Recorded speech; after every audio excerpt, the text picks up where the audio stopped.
The night Daniel Carter's life changed forever began with a broken-down Honda and a storm that refused to quit. Most people think workplace romances start with stolen glances and coffee runs. They're wrong. Sometimes they start with a single father who's forgotten how to say yes, a team lead who's tired of being untouchable, and a decision that takes 30 seconds but echoes for months. This is the story of how kindness became scandal, how silence almost destroyed what honesty built, and how one man finally stopped running from the life he deserved. Stay with me until the end, hit that like button, and drop a comment with your city so I can see how far this story travels. You won't believe where this goes. The rain hit Portland like it had a personal grudge. Daniel Carter stood in the parking garage of Velocity Tech Solutions, watching water cascade off the concrete levels above, creating a wall of sound that drowned out everything else. His keys were already in his hand, his mind already 3 steps ahead. Pick up Emma from daycare, heat up the leftover chicken pasta, maybe squeeze in an hour of code review after she fell asleep. The routine was a rhythm he'd perfected over 4 years of single parenthood, a carefully choreographed dance that left no room for improvisation. Which is exactly why he should have walked away when he saw Lauren Hayes standing next to her car, phone pressed to her ear, rain soaking through her blazer. No, I understand. Tuesday, at the earliest. Right. Thanks. She lowered the phone slowly, staring at it like it had personally betrayed her. Daniel had worked under Lauren for 18 months. In that time, he'd learned several things about her. She drank her coffee black. She coded in 3 languages fluently. She had a laugh that showed up maybe twice a month. And she never ever asked for help. The woman who'd restructured their entire development pipeline in 6 weeks, who'd gone toe-to-toe with the CTO over architecture decisions, and won, was now standing in the rain looking completely defeated. He should have kept walking. Car trouble? The words were out before his better judgment could stop them. Lauren turned, and for just a second, he saw something unguarded in her expression. Embarrassment, frustration, maybe relief. Then her professional mask slid back into place. Transmission. The mechanic can't get to it until next week. She gestured vaguely at the silver Honda Civic that had seen better years. Perfect timing, right? Where do you live? Northwest, Morrison Street area? She was already shaking her head. I'll just call a rideshare. The surge pricing in this weather will be, I'm heading that direction. A lie. Emma's daycare was in the opposite direction, but it was only a 15-minute detour. 20 in this traffic. He could make it work. Come on, you'll be waiting an hour for a ride in this storm. He watched her calculate the offer, weighing professional distance against practical necessity. The rain hammered harder, as if trying to make the decision for her. You're sure? She asked. Positive. Let's go before we both drown.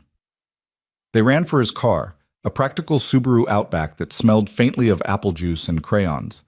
Daniel swept Emma's car seat debris into the back, a stuffed elephant, 3 picture books, half a pack of goldfish crackers.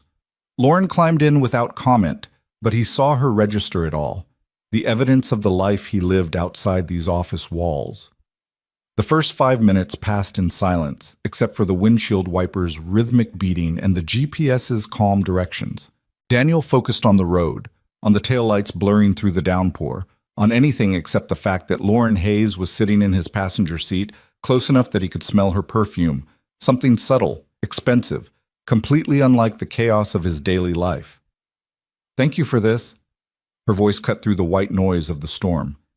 I know it's out of your way. It's fine. Really. You're a terrible liar, Daniel. The daycare pickup is at 5:30, isn't it? He glanced over, surprised. How did you... You leave at exactly 5:15 every day, like clockwork. There was no judgment in her tone, just observation. Emma, right? Your daughter? Yeah, she's 4, almost 5. He didn't usually talk about Emma at work, not because he was hiding her, but because single fathers in tech walked a weird line. Too much personal life and you're not committed enough to the job. Too little and you're cold, detached. He'd learned to keep his world separate. The elephants are her favorite? Lauren gestured to the stuffed animal in the back. This week. Last week it was dinosaurs, before that astronauts. He couldn't help smiling. She's scientifically curious, drives the daycare teachers crazy with questions. Sounds like someone else I know. Lauren's voice carried a hint of amusement. You should hear yourself during code reviews. But why would we architect it that way? What's the edge case? Did we consider alternative approaches? That's different. That's work. Is it?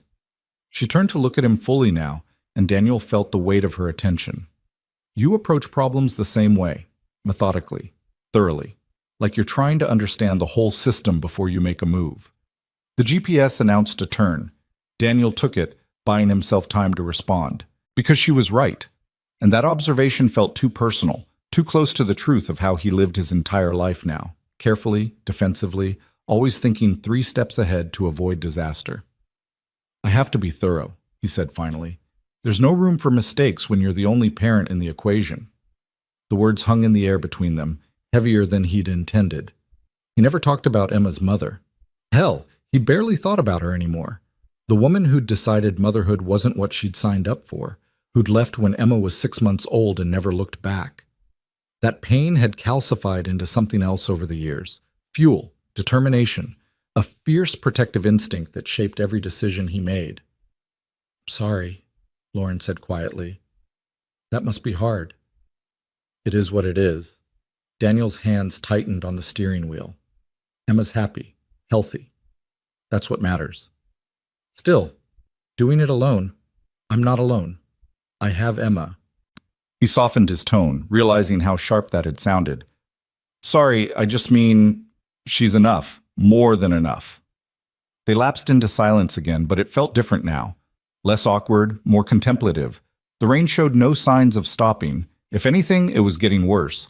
The streets were starting to flood, water pooling at intersections faster than the drains could handle. Take a left up here, Lauren said. Morrison's 3 blocks up. Daniel followed her directions into a neighborhood of older homes, the kind Portland was famous for, craftsman-style houses with deep porches and mature trees.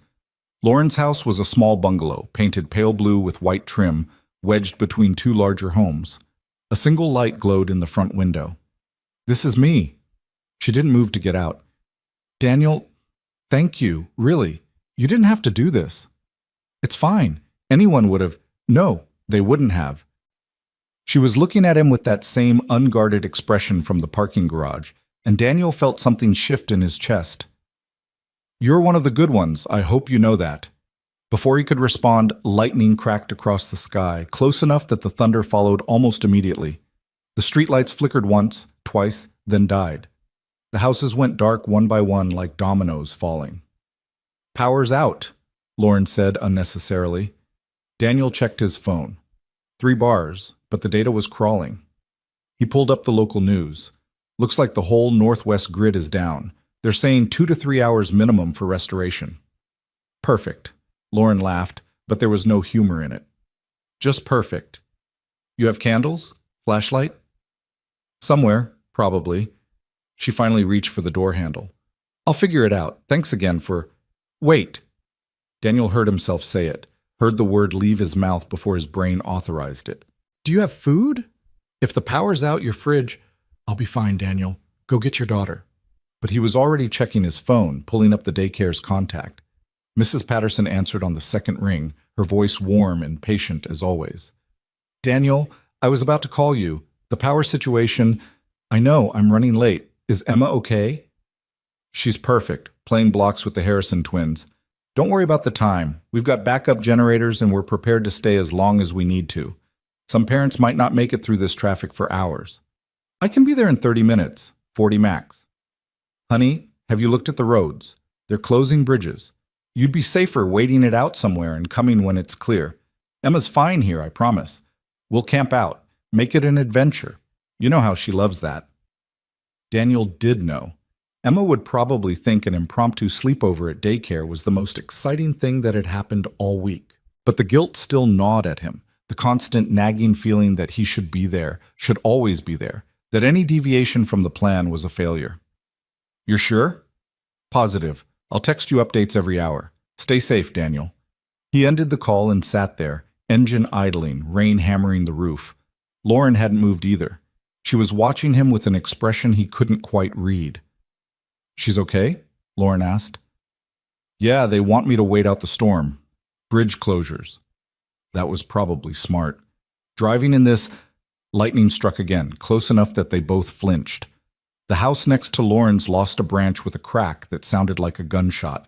It crashed onto the sidewalk, missing Daniel's car by maybe 10 feet. Jesus, Daniel breathed. You need to get off the road. Lauren's voice had shifted into her team lead mode, decisive and clear. Come inside. Wait until it passes. I can't just... Yes, you can. You just got clearance from the daycare. The bridges are closing. Daniel, you're a great father, but you're not helping Emma by driving into a tree. She was already opening her door. Come on, I promise my house won't bite. He should have said no. Should have thanked her, waited 5 minutes for the worst to pass, driven home to his empty apartment. That was the safe play, the smart play, the one that kept his life in its careful, controlled lanes. Instead, Daniel turned off the engine and followed Lauren Hayes into her house. The interior was dark except for the ambient gray light filtering through the windows. Lauren moved through it with practiced ease, disappearing into what Daniel assumed was the kitchen. He heard drawers opening, the scratch of a match, and then warm light bloomed as she returned with 2 candles. Not much, but it's something. She set them on the coffee table, and in their flickering glow, Daniel got his first real look at Lauren's personal space. It was unexpected. He'd unconsciously assumed her home would match her office persona, minimalist, efficient, everything in its place. Instead, he found himself in a room that felt lived in, comfortable. Bookshelves crammed with paperbacks and hardcovers, their spines creased from reading. A blanket thrown over the back of a worn leather couch. Plants on every available surface, some thriving, some struggling, all clearly tended with optimistic determination. I know, Lauren said, catching his expression. It's a mess. It's not. It's... Daniel searched for the right word. It's real. She laughed, that rare, genuine laugh he'd only heard a handful of times. Diplomatic. I appreciate that. She shrugged out of her wet blazer, hanging it over a chair. Make yourself comfortable. I'm going to change into something dry. There's towels in the bathroom if you want to dry off. She disappeared down a hallway, and Daniel was left alone with the candles and the sound of rain against the windows.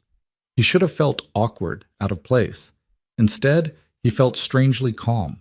When was the last time he'd been in someone else's home like this? Not for a play date with Emma, not for some obligation, but just as himself. He couldn't remember. He took her up on the towel offer, finding the bathroom and drying his hair, his shirt. His reflection in the candlelit mirror looked unfamiliar. A man who existed outside of daddy duty and code reviews. Someone he'd almost forgotten. When he returned to the living room, Lauren was back, wearing jeans and an oversized sweater, her hair loose around her shoulders instead of pulled back in its usual professional bun. She looked younger somehow, more approachable. She'd also produced a bottle of red wine and 2 glasses. I figured we're both off the clock, she said, pouring. Unless you prefer coffee. I have a French press and the stove is gas, so wine's good. Daniel accepted the glass, settling onto the couch at a respectful distance. Thanks. They sat in silence for a moment, sipping wine, listening to the storm. It should have been awkward. It wasn't. Can I ask you something? Lauren's voice was quiet, almost hesitant. Sure. Do you ever resent it? The responsibility? Daniel considered the question, rolling his wine glass between his palms. Sometimes, he admitted. Not Emma. Never Emma. But the weight of it, yeah. The constant pressure to not screw up, to be enough for both parents. The way dating became this impossible equation. Who has time? Who wants to sign up for instant family? Who's worth disrupting Emma's life for? He stopped, suddenly aware he was saying things he'd never said out loud. Sorry, that's probably more honesty than you wanted. No.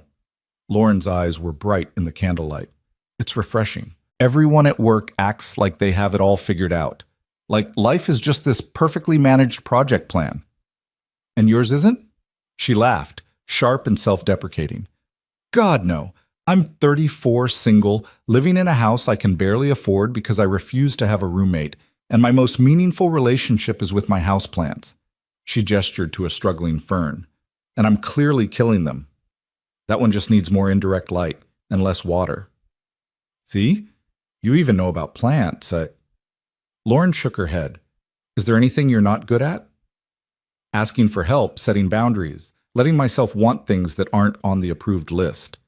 The words surprised him as much as they seemed to surprise her. They looked at each other across the cushion of space between them, and Daniel felt the air change, thicken with something unspoken. "What's on the approved list?" Lauren asked softly. "Emma's happiness, financial stability, career advancement, being the reliable guy." He met her eyes. "Safe things." "And what's not on the list?" "You," Daniel thought. "This. Whatever's happening right now." But he couldn't say it, shouldn't say it. So instead he said, "Complications." "Right, complications." Lauren took a long sip of wine. "Like your team lead stranded in a blackout, drinking wine on her couch with her subordinate." "Is that what we're doing?" "I don't know what we're doing, Daniel. Do you?" The honest answer was no. He had no idea what was happening, only that it felt like standing on the edge of something vast and terrifying and exhilarating all at once. Like the moment before Emma learned to walk, when she'd let go of the coffee table and stood there, wobbling, deciding whether to fall back into safety or lunge forward into the unknown. "I should probably eat something," Lauren said, breaking the moment. "I haven't had dinner. You?" "Not yet. I'm a terrible cook, but I can manage pasta, basic but edible." She was already standing, taking her wine glass with her. "Come on, keep me company." The kitchen was small, barely room for 2 people, but they made it work. Lauren boiled water on the gas stove while Daniel found vegetables in her fridge that hadn't gone bad yet. Bell peppers, an onion, mushrooms. They worked without discussing it, falling into an easy rhythm. She'd dice, he'd sauté. She'd taste, he'd adjust seasoning. "You lied about the cooking thing," Daniel said, watching her expertly mince garlic. "You're good at this." "I'm good at following instructions. There's a difference." But she smiled, pleased. "My grandmother used to say cooking is just chemistry you can eat." "Smart woman." "She was. Taught me everything worth knowing." Lauren's voice softened. "She'd have liked you. She always said to trust people who fix things without being asked." "Is that what I do?" "You fixed Jamie's code last week when you could have just flagged it in review. You stayed late to help Marcus debug that API issue, even though it wasn't your sprint. You drive team leads home in storms." She looked up at him, and they were close enough in the small kitchen that he could count the gold flecks in her brown eyes. "Yeah, Daniel, that's what you do. Maybe I just don't like leaving things broken. Or maybe you're one of the good ones." She repeated what she'd said in the car, but this time it landed differently, heavier with meaning. Dinner was ready, nothing fancy, just pasta with vegetables and a quick sauce, but they ate it at her small kitchen table by candlelight like it was something special. The conversation flowed easier now, lubricated by wine and the strange intimacy of the storm. They talked about everything and nothing. Favorite books, worst jobs, the terrible office coffee, Portland's rain. "I moved here from Arizona," Lauren said. "Everyone thought I was crazy trading sunshine for this." She gestured at the rain-streaked windows. "But I love it. The rain makes everything feel temporary, like you can reinvent yourself every time the clouds clear." "And have you? Reinvented yourself?" "I'm trying." She traced the rim of her wine glass. "The woman I was 3 years ago wouldn't have recognized me now. Career-focused, yes, but also closed off, afraid of anything that didn't fit the plan." "What changed?" "I turned 33 and realized the plan wasn't making me happy. It was making me successful, sure, respected, but not happy." She met his eyes. "So I'm trying to be braver, to say yes to things that scare me, to stop treating life like a risk management exercise." Daniel felt those words like a physical touch, because wasn't that exactly what he'd been doing? Managing risk, minimizing variables, keeping everything controlled and safe? And where had it gotten him? A good father? Yes. A solid employee? Absolutely. But a happy man? He wasn't sure he remembered what that felt like. "I'm not brave," he heard himself say. "I'm terrified all the time. That I'm screwing up Emma, that I'm not enough, that if I let my guard down for 1 second, everything will fall apart." "Daniel," Lauren reached across the table, her hand covering his. "You're raising a curious, happy child on your own while maintaining a demanding career. That's not cowardice. That's courage in action every single day." Her hand was warm on his. He should pull away, maintain professional distance, keep that wall firmly in place. Instead, he turned his palm up, lacing his fingers through hers. "This is a bad idea," he said quietly. "Probably. You're my team lead." "I know. Emma has to come first." "I wouldn't expect anything else." "So why does this feel like the first good decision I've made in years?" Lauren's smile was slow, devastating. "Because maybe it is." They stayed like that, hands joined across the table, as the candles burned lower and the storm raged outside. Neither of them moved to break contact. Neither of them wanted to be the first to acknowledge what was happening, as if speaking it aloud would shatter whatever spell the darkness had woven. Finally, Lauren spoke. "It's getting late." "Yeah." "The storm isn't stopping." "No." "You could stay until it clears." She said it carefully, like she was trying not to spook a wild animal. "The couch is comfortable." And here it was, the moment of choice, the fork in the road. Daniel could already map both paths, the safe one that led back to his apartment, his routine, his carefully controlled life, and the other one, the one that terrified him, that led into unknown territory with this woman who'd somehow become essential in the span of a single evening. The old Daniel, the one who'd built his life on caution and control, knew which path to take, but maybe that wasn't who he wanted to be anymore. "I'll stay," he said. Then, before he could stop himself, "But I'm not sleeping on the couch." The words hung in the air between them, bold, honest, unmistakable in their meaning. Lauren's eyes widened slightly, surprise giving way to something else, something warm and wanting, and maybe a little scared. "No?" Her voice was barely a whisper. "No." "Then wherever you want me to be." Daniel stood, still holding her hand, drawing her up with him. "But I'm done pretending this is just about the storm. I'm done being careful. If you want me to leave, I'll go right now.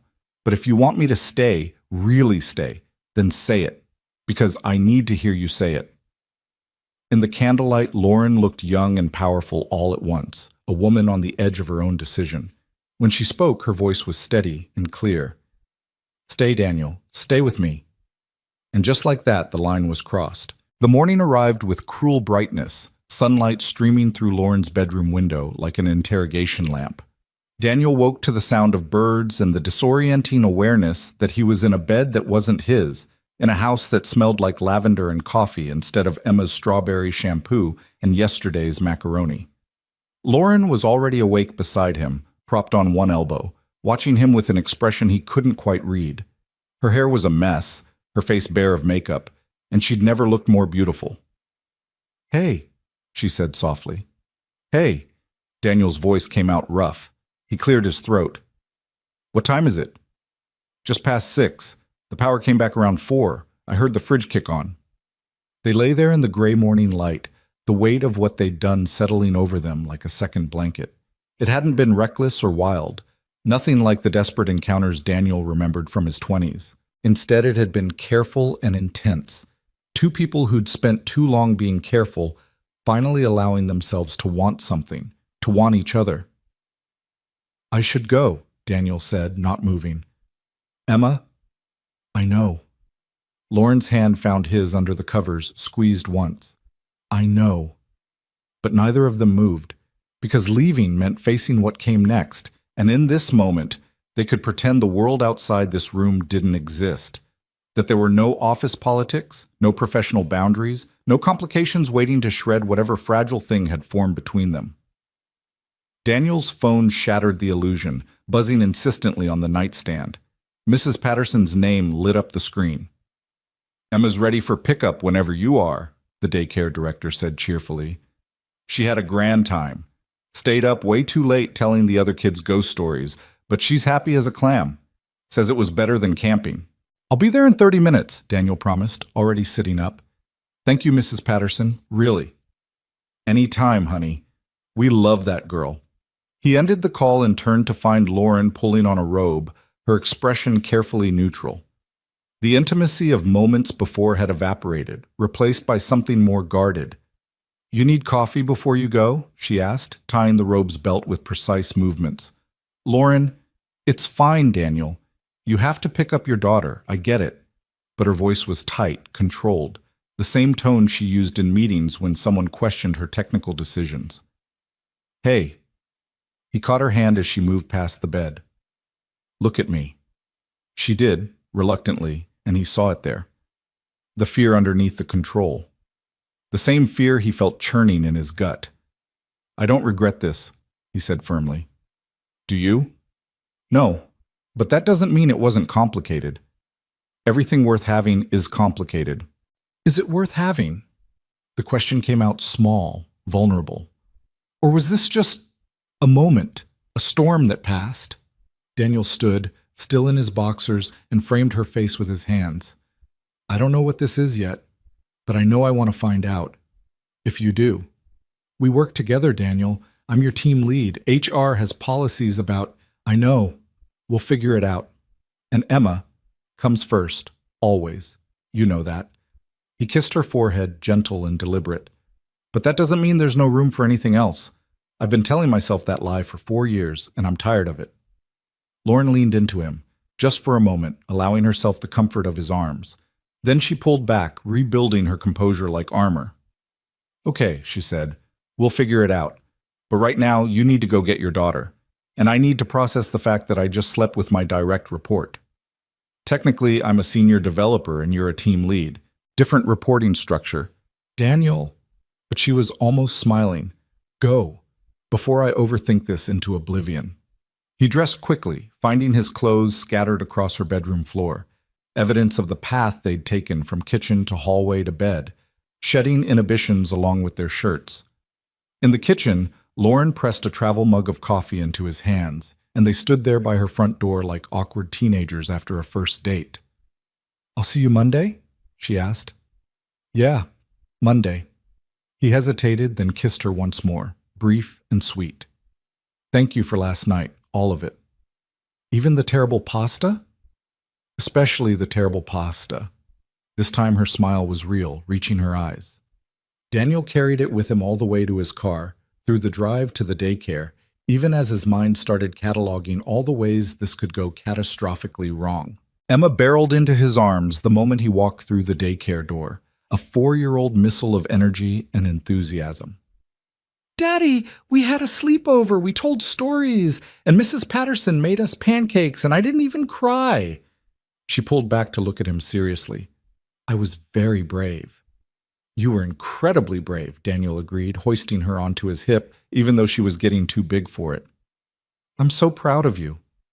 Where were you? Mrs. Patterson said the bridges were closed and you were safe somewhere.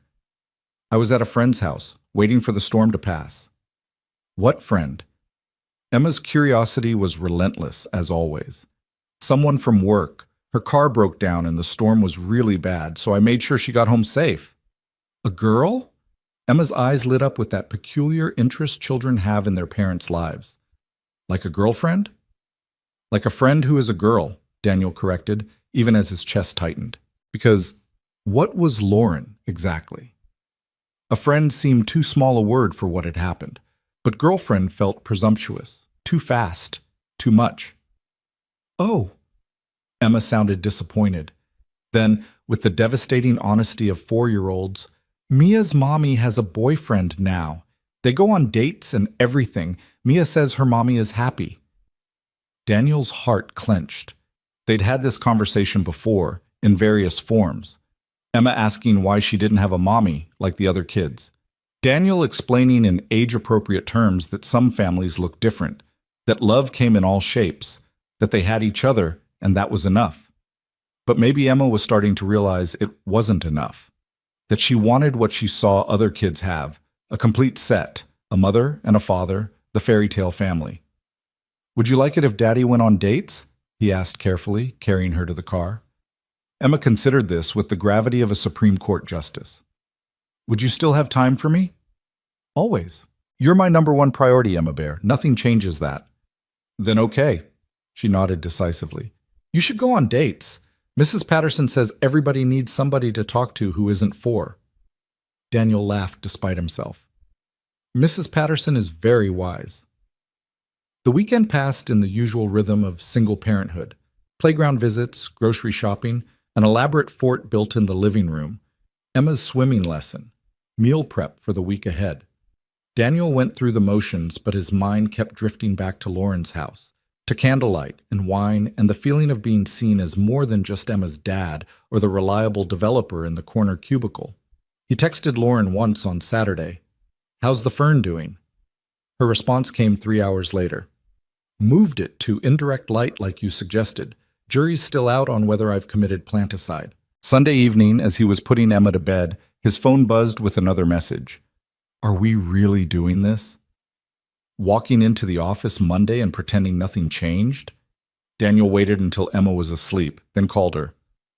"Hi," Lauren answered, and he could hear the nervousness in her voice. "We don't have to pretend nothing changed," Daniel said. "We just have to be professional about how we handle what did change." "That's not an answer, Daniel. That's corporate speak." "Fine. Here's the truth. I have no idea how to navigate this. I've been out of the dating game for so long, I don't even know if there are new rules. Add in the work complication, and I'm completely lost." He paused, gathering courage. "But I know I want to try. With you. If you're willing to figure it out together." The silence on the other end stretched long enough that Daniel's stomach dropped. Then Lauren exhaled slowly.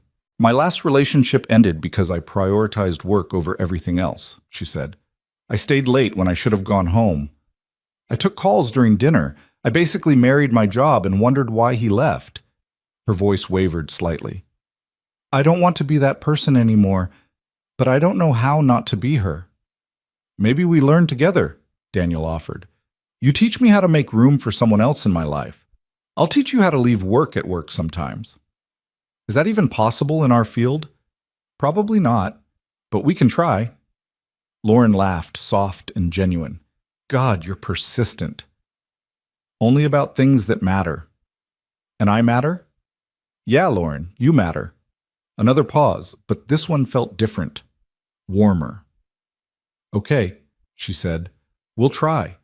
But we do this smart, Daniel.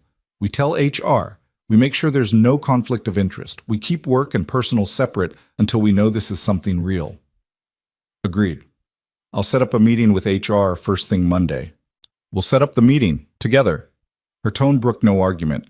"This isn't just your problem to solve." Daniel smiled in the darkness of his living room. "Yes, ma'am." "Don't ma'am me. I'm only 3 years older than you. 4, actually. Your birthday was last month." "You remembered my birthday?" "You mentioned it in a stand-up, said you were another year closer to joining AARP." "I was joking." "I know, but I still remembered." Daniel heard Emma stir in her room, the rustle of blankets. "I should go. Early morning with the munchkin." "Daniel?" Lauren's voice went soft. "Thank you for not letting me talk myself out of this. Thank you for being worth the complication." Monday morning arrived with the particular dread of knowing everything was about to change. Daniel dropped Emma at daycare earlier than usual, giving himself time to stop for decent coffee. Not the office sludge, but the good stuff from the place on 3rd that charged too much but actually understood espresso. He bought 2 lattes, Lauren's order memorized from 18 months of Monday morning stand-ups, and headed to the office with his heart doing uncomfortable things in his chest. Lauren was already there, of course. She was always first in, last out, the kind of dedication that had gotten her promoted twice in 3 years. She looked up when Daniel knocked on her open office door, and for just a second he saw something warm flash across her face before professional distance slammed back into place. "Good morning," she said evenly. "Morning. Peace offering." He set the latte on her desk. "Oat milk, 1 sugar, extra hot." "You didn't have to." She caught herself, glancing at the open door, the bullpen of developers just starting to filter in. "Thank you. That's very thoughtful." The formality was painful but necessary. They couldn't pick up where Friday night had left off. Not here, not with 30 sets of eyes watching their every interaction. "Do you have time this morning?" Daniel asked. "I need to discuss something HR related." "Of course. Let me check my calendar." She made a show of opening her laptop, scrolling through appointments. "I have 30 minutes at 10. Will that work?" "Perfect. I'll book a conference room. It was all very professional, very appropriate. It felt completely wrong. Daniel worked at his desk for the next 2 hours trying to focus on the API documentation that needed updating, but his mind kept wandering. How would HR handle this? Would they require one of them to transfer teams? Would there be disciplinary action for not disclosing sooner, even though sooner was literally just Friday night? And what if this thing between them didn't work out? What if they were risking their careers for something that would burn out in a month? At 9:58, he headed to conference room C, the small one tucked in the back corner that people used for difficult conversations. Lauren arrived exactly at 10, closing the door behind her with a quiet click. For a moment, they just looked at each other. Then Lauren crossed the room in 3 quick steps and kissed him, urgent and brief. "Sorry," she said, pulling back. "I needed to do that once before we made everything complicated and official." Daniel's hands had found her waist without conscious thought. "We could not tell HR. Keep this quiet for a while." "You know we can't do that." But she didn't move away. "It's against policy. If someone found out, we'd both be in trouble." "You could lose your job, Daniel." "Emma, I know." He released her reluctantly, putting professional distance between them again. "You're right, we do this properly." They called HR from the conference room phone, putting it on speaker.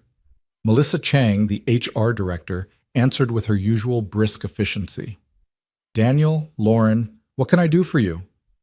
"We need to disclose a relationship," Lauren said, and Daniel admired how steady her voice was. "Personal relationship. We wanted to report it before it became a conflict of interest issue." "I see." Melissa's tone shifted, became more careful. "How long has this relationship been active?" "This weekend," Daniel said. "Friday night, technically, during the storm." "And prior to Friday?" "Completely professional," Lauren assured her. "Nothing inappropriate." "Okay. I appreciate you coming forward promptly. However, this does present some challenges given your reporting structure." Computer keys clicked on the other end of the line. "Lauren, Daniel reports to you indirectly through the development team hierarchy.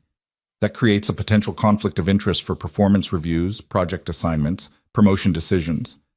"We understand," Daniel said. "What are our options?" "Typically, we'd need to restructure the reporting line. Either Daniel moves to a different team or Lauren does. Alternatively, we could assign Daniel a different team lead for review purposes while he remains on the same project team." Daniel's stomach sank. Moving teams meant leaving the work he'd spent 2 years building, the relationships, the institutional knowledge. But Lauren's situation was worse. She'd built this team from scratch, had fought for every process improvement and technical decision. "I'll transfer," he said. "Marketing team has an opening for a senior developer. I can—" "No." Lauren's voice was sharp. "You're in the middle of the API redesign. Moving you now would set us back months. I'll talk to Priya about shifting to the infrastructure team. They've been wanting someone with my background anyway." "Lauren, that's a lateral move at best. You'd be giving up your team for something that matters to me." She met his eyes across the conference room table. "This matters to me, Daniel." Melissa cleared her throat delicately. "I'll need to discuss this with my team and senior leadership. In the meantime, I need you both to maintain strict professional boundaries at work. No preferential treatment, no private meetings without a third party present, no discussion of the relationship in the office." "Understood," they said in unison. "I'll have a decision by end of week. Thank you for your honesty." Melissa paused. "And congratulations. It's nice when these situations are handled maturely." The call ended. Lauren slumped in her chair, suddenly looking exhausted. "That went better than I expected," she said.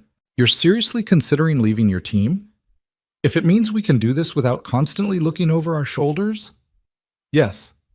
She straightened, some of her usual determination returning. "I'm good at what I do, Daniel.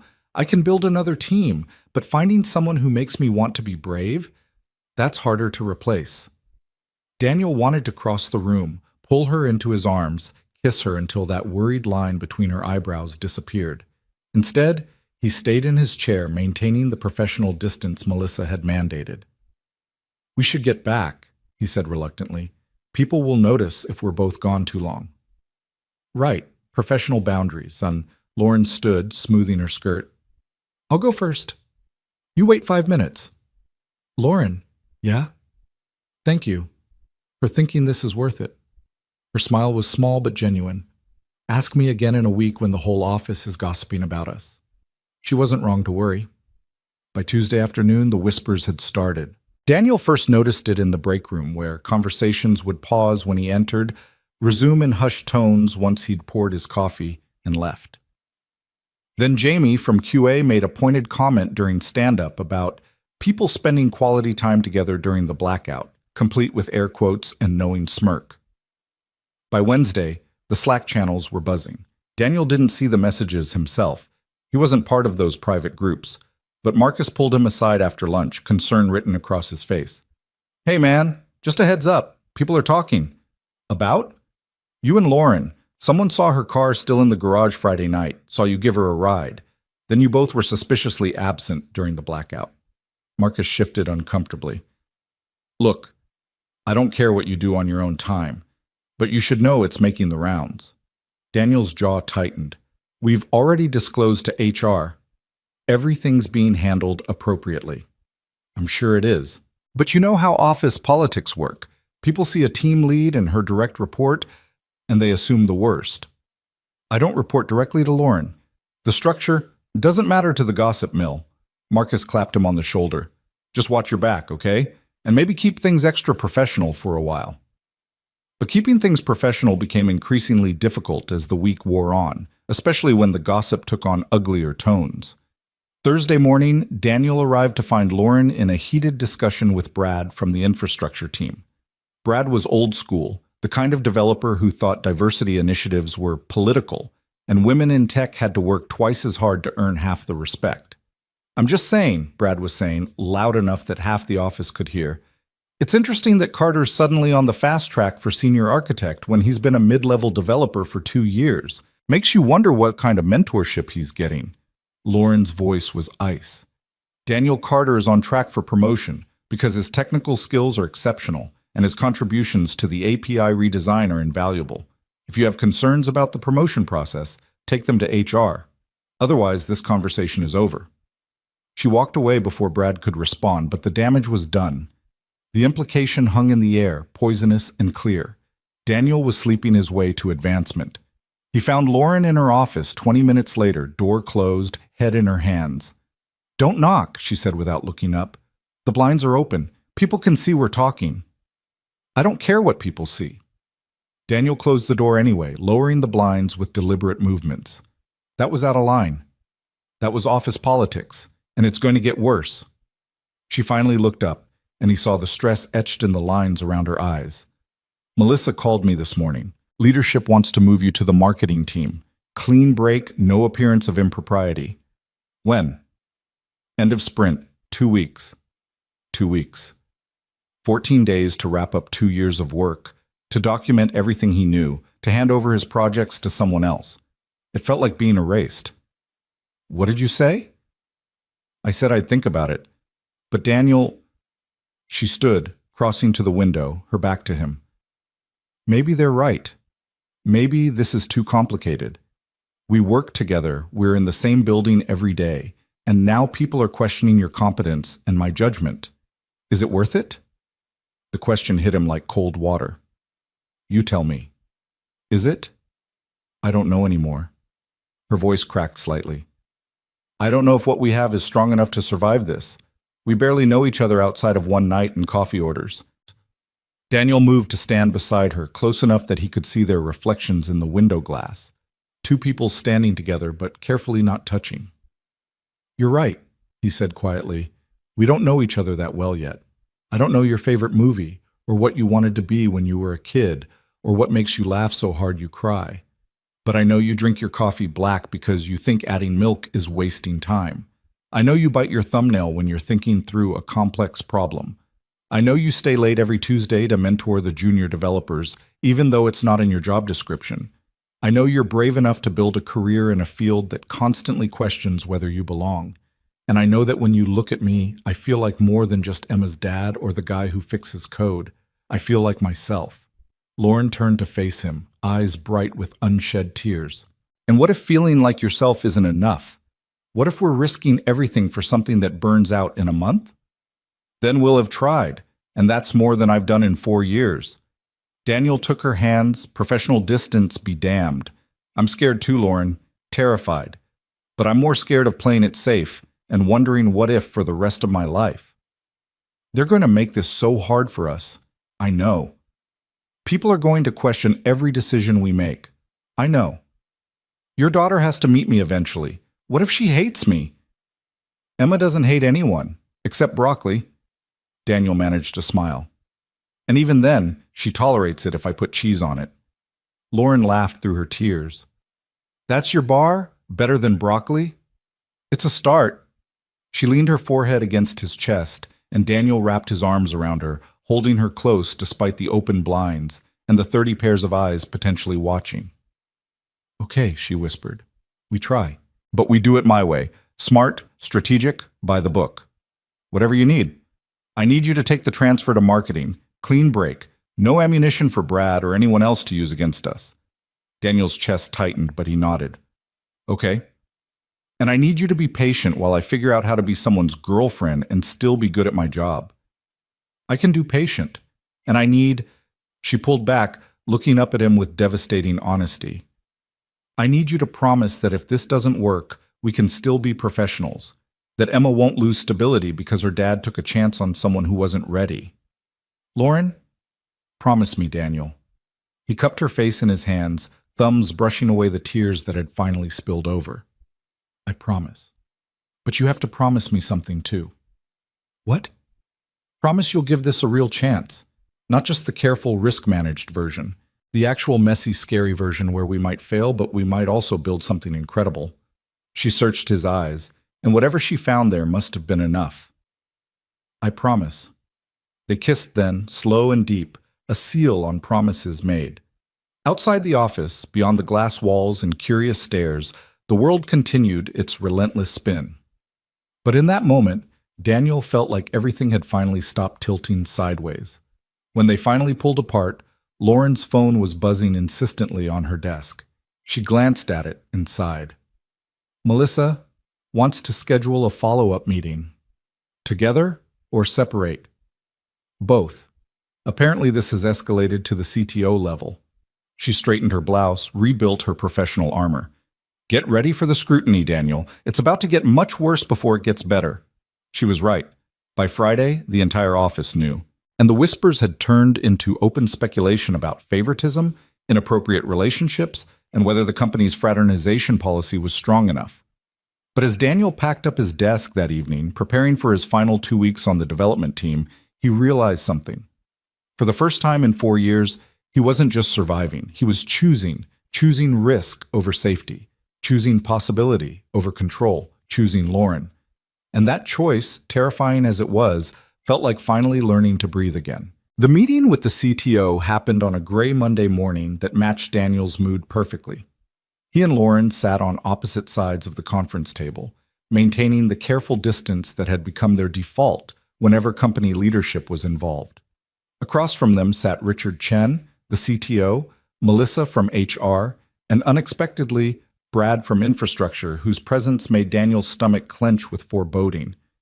Thank you for coming, Richard began, his tone neutral but his eyes sharp. I'll get straight to the point. We've received multiple complaints about favoritism and inappropriate conduct between you two. Brad here has documented concerns about Daniel's recent performance evaluations and project assignments. Brad slid a folder across the table, looking entirely too pleased with himself. I've been tracking Carter's advancement over the past 18 months. Interesting pattern emerges when you map it against Hayes' tenure as team lead. Promotions, high visibility projects, salary increases, all coinciding with Daniel's exceptional work, Lauren cut in, her voice sharp as broken glass. Every evaluation I've submitted has been based on documented performance metrics. Every assignment was determined by skill set and project needs. If you're implying otherwise, I'd like to see your evidence. The evidence is the timeline itself, Brad countered. A developer who is middling at best suddenly becomes indispensable the moment a certain team lead takes an interest in him. Daniel felt heat rising in his face. Middling. I led the migration to microservices architecture. I rebuilt the authentication system from the ground up. I've mentored 6 junior developers and contributed to every major release for 2 years. Under Hayes' supervision, that's the point. Gentlemen, Richard interrupted, raising one hand. Let's keep this professional. Brad, your concerns are noted, but correlation isn't causation. Lauren, I need to ask you directly. Has your personal relationship with Daniel influenced any professional decisions you've made regarding him? Lauren met the CTO's gaze without flinching. No. Every decision I've made about Daniel's career has been based solely on merit. Our personal relationship didn't exist until 10 days ago. Before that, he was simply the best developer on my team. And you expect us to believe it just spontaneously developed? No prior attraction, no favoritism building over time? Brad's smirk was infuriating. What I expect, Lauren said coldly, is for you to focus on actual policy violations instead of manufacturing scandals. Daniel and I disclosed our relationship to HR immediately. We've followed every protocol. If you have proof of actual misconduct, present it. Otherwise, this feels like harassment. The room went silent. Melissa shifted uncomfortably in her seat. Richard steepled his fingers, studying them both with the expression of someone solving a complex problem. Here's what's going to happen, the CTO said finally. Daniel, your transfer to the marketing team is effective immediately, not end of sprint, today. Lauren, you'll recuse yourself from any decisions regarding Daniel's former projects or team members who worked with him. Melissa will conduct a full review of all performance evaluations and compensation decisions made in the past 18 months. Richard, that's excessive, Lauren protested. You're punishing us for being honest. I'm protecting the company from liability and protecting both of you from accusations that could damage your careers permanently. Richard's tone softened slightly. I'm not unsympathetic. Office romances happen, but you're in a visible position, Lauren, and people are watching. Fair or not, your judgment will be questioned until we can prove there's nothing to question. And what about Brad? Daniel asked, unable to keep the edge from his voice.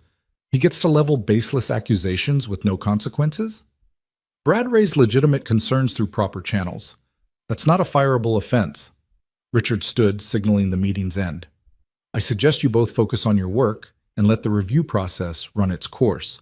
If everything is as above board as you claim, you'll be vindicated.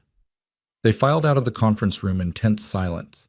Brad lingered, catching Daniel's arm as Lauren and the others moved ahead. Nothing personal, Carter, he said quietly. But someone needed to call this out. Women like Hayes use their positions to play favorites all the time. You just happen to be the beneficiary. Daniel jerked his arm free. You don't know anything about Lauren or how she leads her team.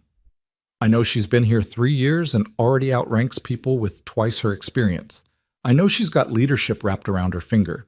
And I know she's smart enough to pick someone like you, competent enough to be useful, grateful enough to be loyal. Brad's smile was ugly. Enjoy the marketing team, Carter. Hope it was worth it. Daniel watched him walk away, fists clenched so tight his knuckles ached.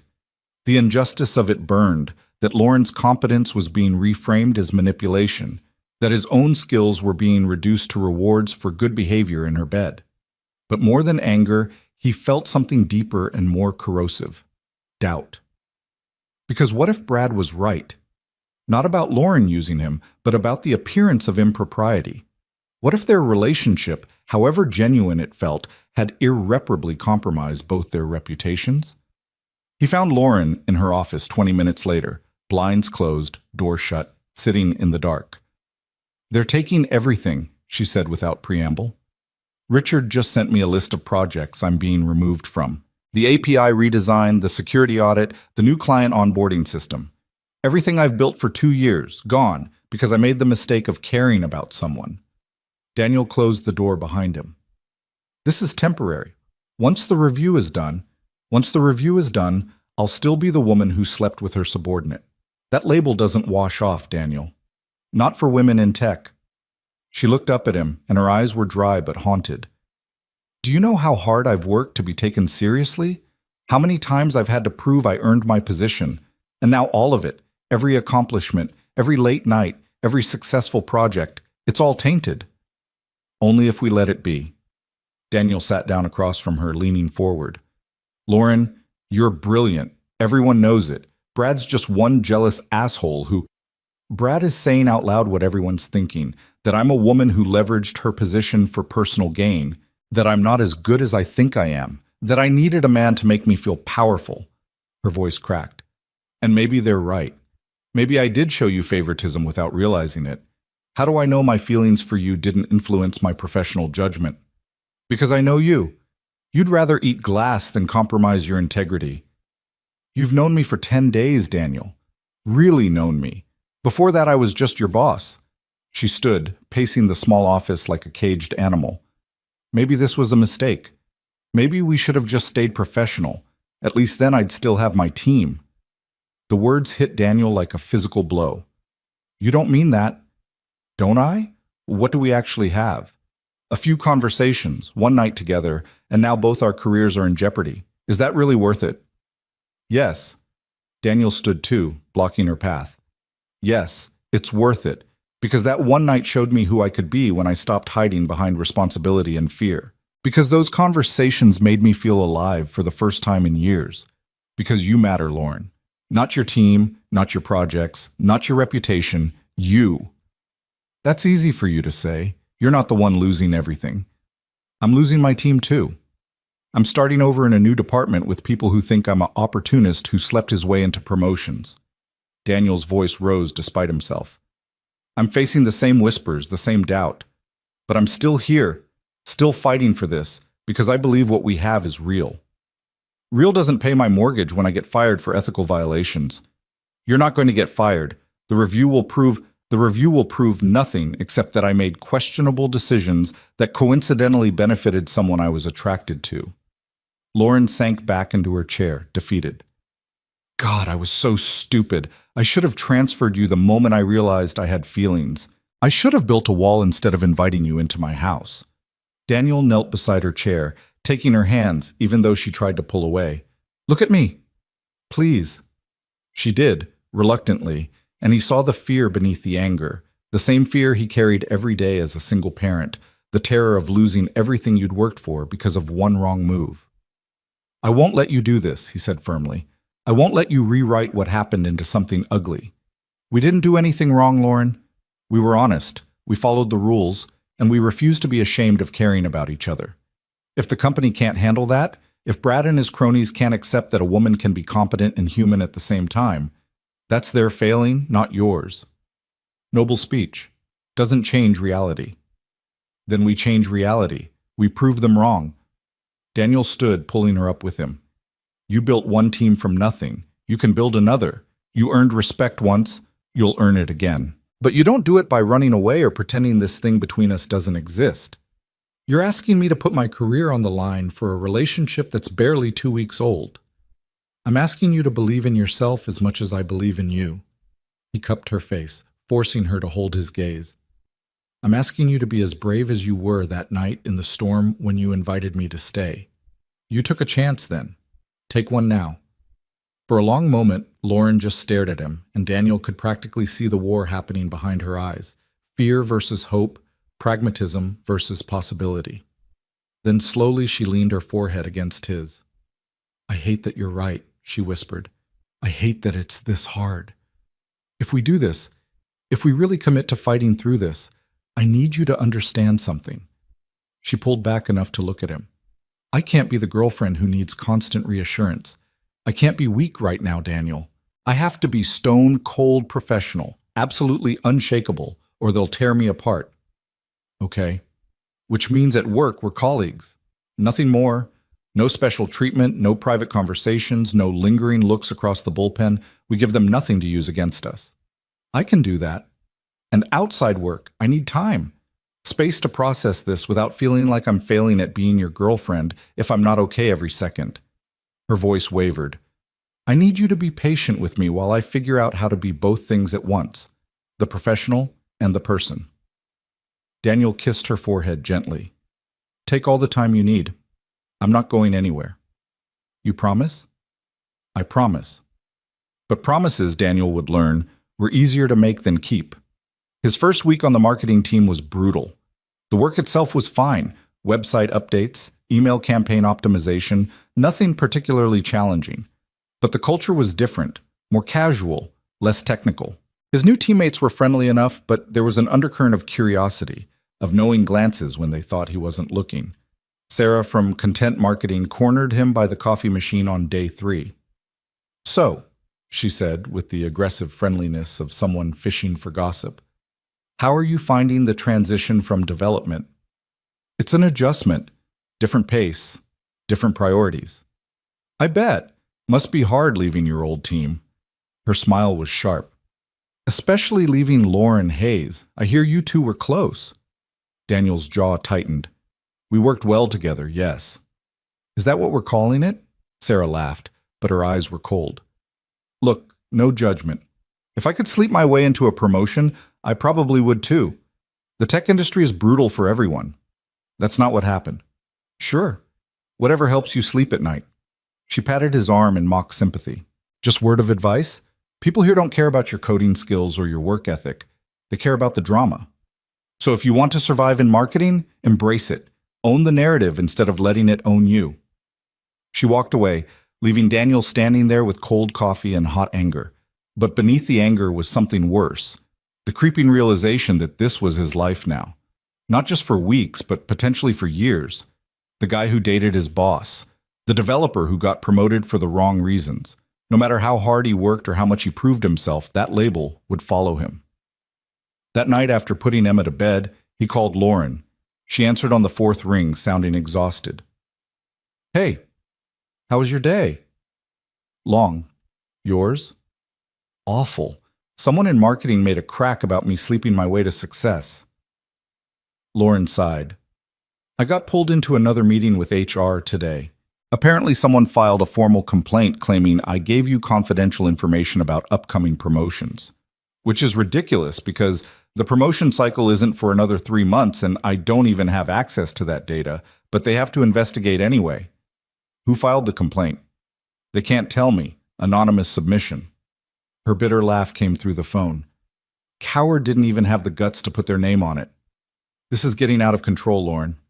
"I know." A pause, heavy with unspoken words. "Daniel, I've been thinking maybe we should cool things off for a while, just until the review is done and people move on to the next scandal." Daniel's grip tightened on the phone. "Cool things off how?" "Just not see each other outside of work. Let the gossip die down. Show everyone this was never about using each other for professional gain. Or show everyone they were right to question us in the first place." "What's that supposed to mean?" "It means if we back down now, we're admitting there was something wrong with what we did. We're letting Brad and Sarah and every other person who wants to tear us down win. I'm trying to protect both our careers. By hiding? By pretending we don't care about each other?" Daniel stood, pacing his living room. "That's not protection, Lauren. That's surrender. Easy for you to say. You're not the one they're investigating. You're not the one who gets to hear whispers about inappropriate conduct every time you walk into a room." Her voice rose, frustration bleeding through the careful control. "I'm drowning here, Daniel, and you're asking me to keep swimming like everything's fine. I'm asking you to hold on, to trust that we can get through this." "And what if we can't? What if they find something in the review, some email I sent, some decision I made that looks bad in hindsight? What if I lose my job over this?" "Then we'll deal with it together." "Together." She laughed, sharp and humorless. "You have Emma to think about, Daniel, a child who depends on you for everything. You can't afford to tie yourself to someone whose career is imploding. It's not fair to her." "Don't use my daughter as an excuse to push me away." "I'm not—" Lauren stopped, and he heard her take a shaky breath.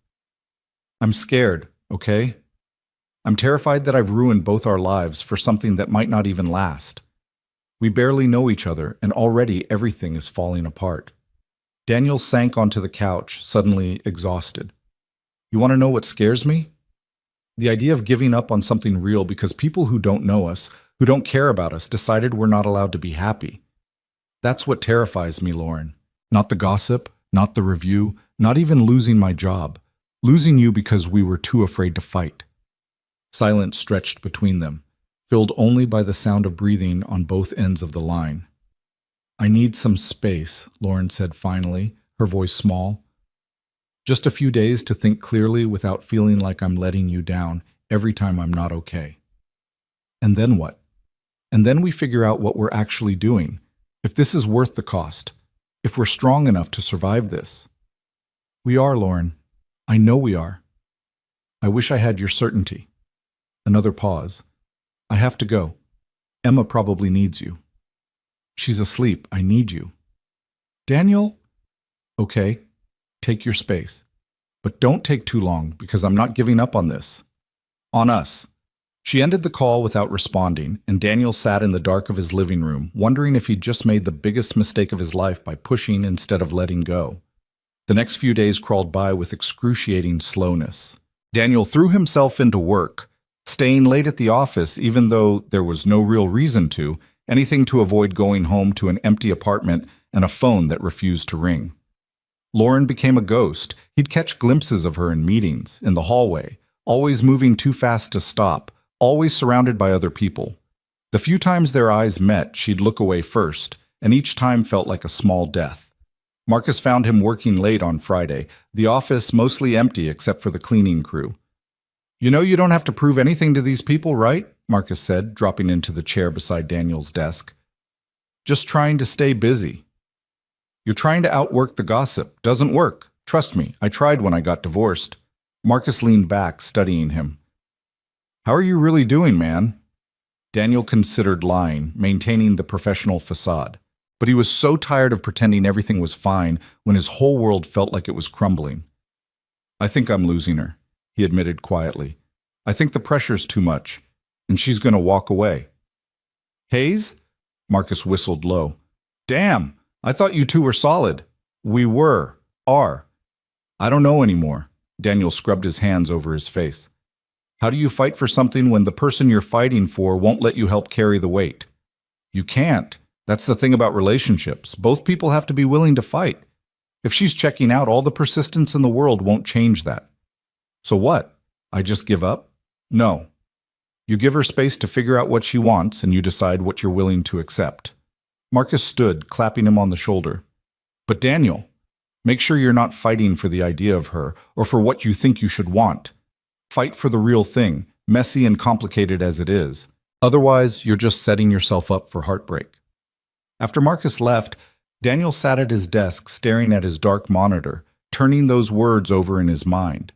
Was he fighting for Lauren, or for the version of himself that existed when he was with her, the man who felt alive and hopeful instead of just functional?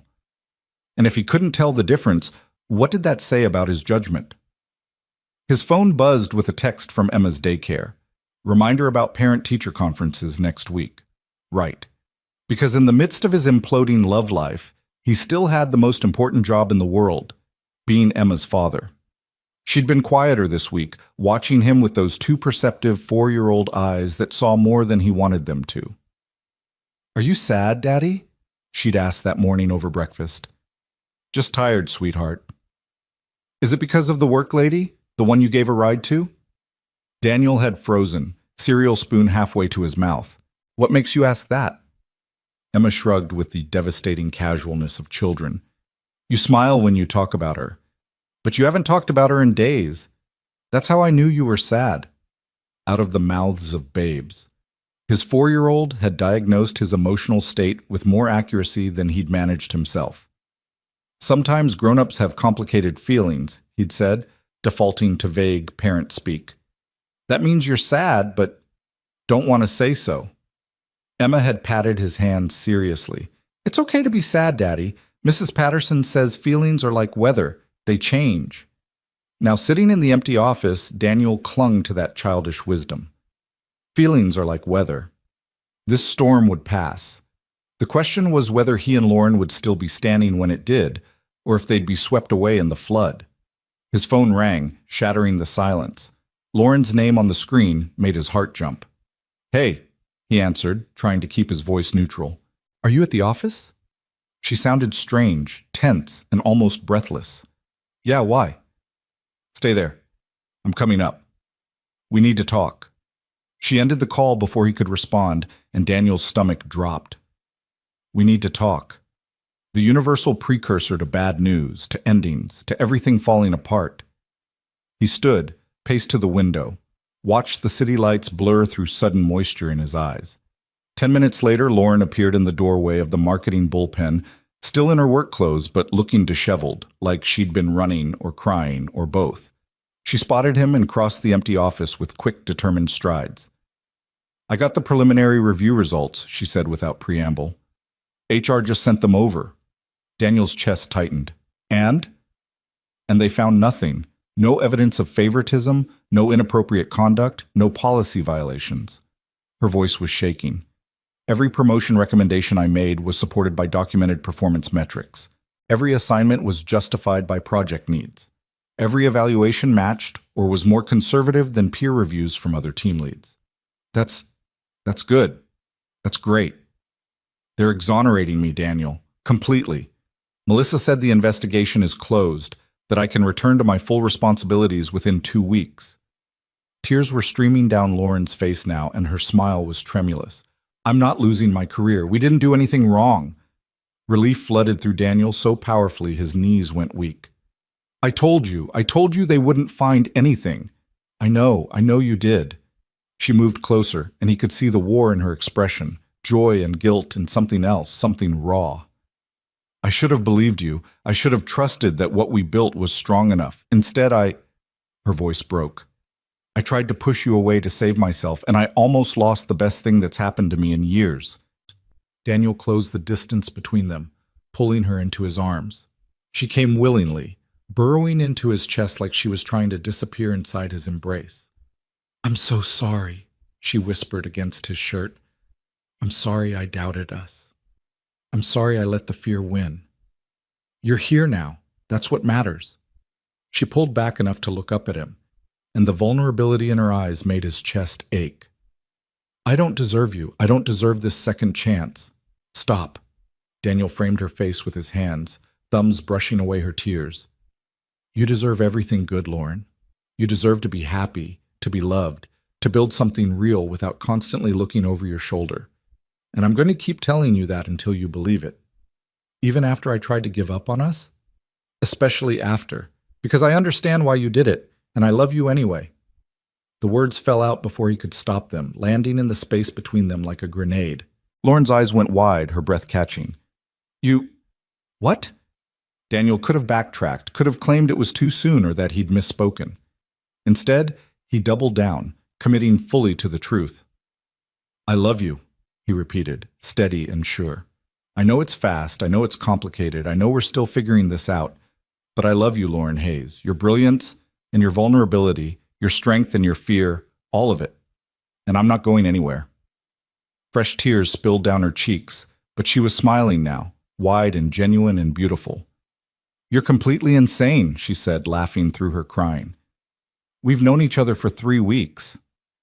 4, technically, and I was in love with you before I knew it, probably from the moment you trusted me enough to invite me into your home during that storm." "Daniel Carter, you are the most impossibly stubborn, frustratingly optimistic, ridiculously genuine person I've ever met." She kissed him then, soft and sweet. "And I love you too. God help me, I love you too."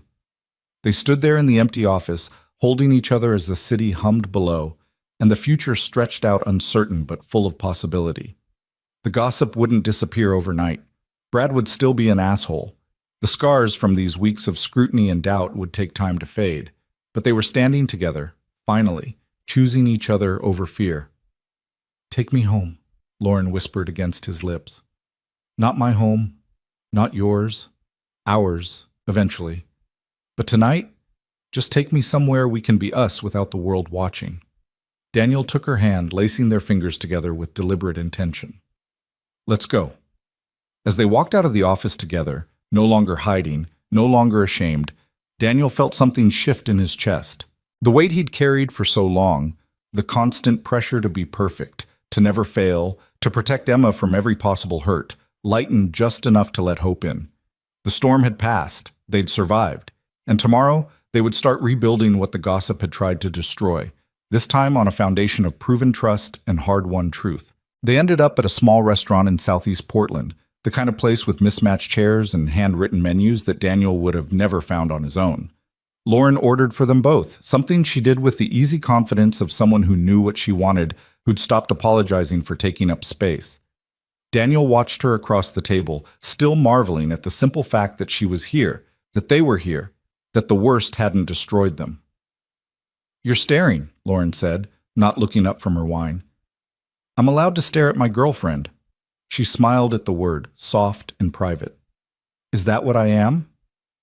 "Unless you want a different title, partner, significant other, that woman Daniel's hopelessly gone for." "Girlfriend works." She reached across the table, taking his hand. "Though fair warning, I'm probably terrible at it. My last relationship ended because I forgot our anniversary 3 years running. I'll send you calendar reminders."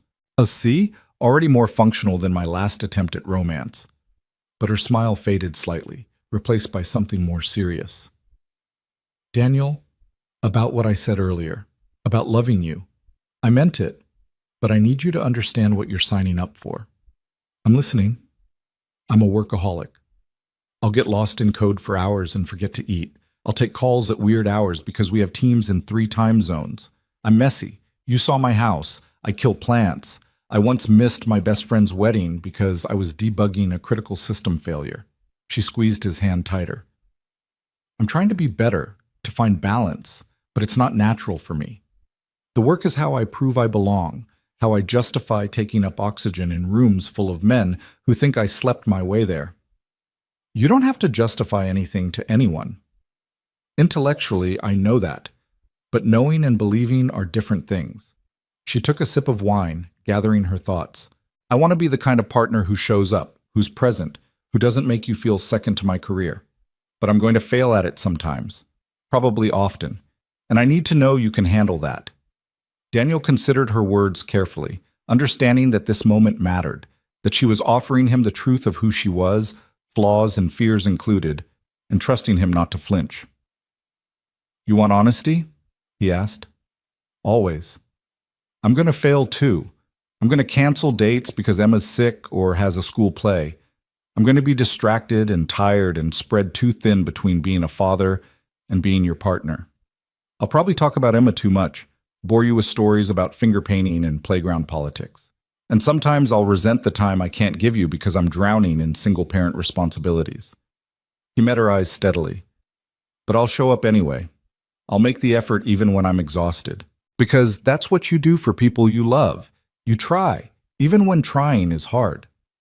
Emma will always come first for you. That's non-negotiable." "Yes, but that doesn't mean there's no room for you. It just means we build something that works for all 3 of us, not just 2. Daniel paused, then added quietly, "And eventually, I'd like you to meet her, when you're ready." Lauren's hand tightened on his. "I'm terrified of that." "Why?" "Because what if she hates me? What if I don't know how to talk to a 4-year-old? I don't have nieces or nephews, Daniel.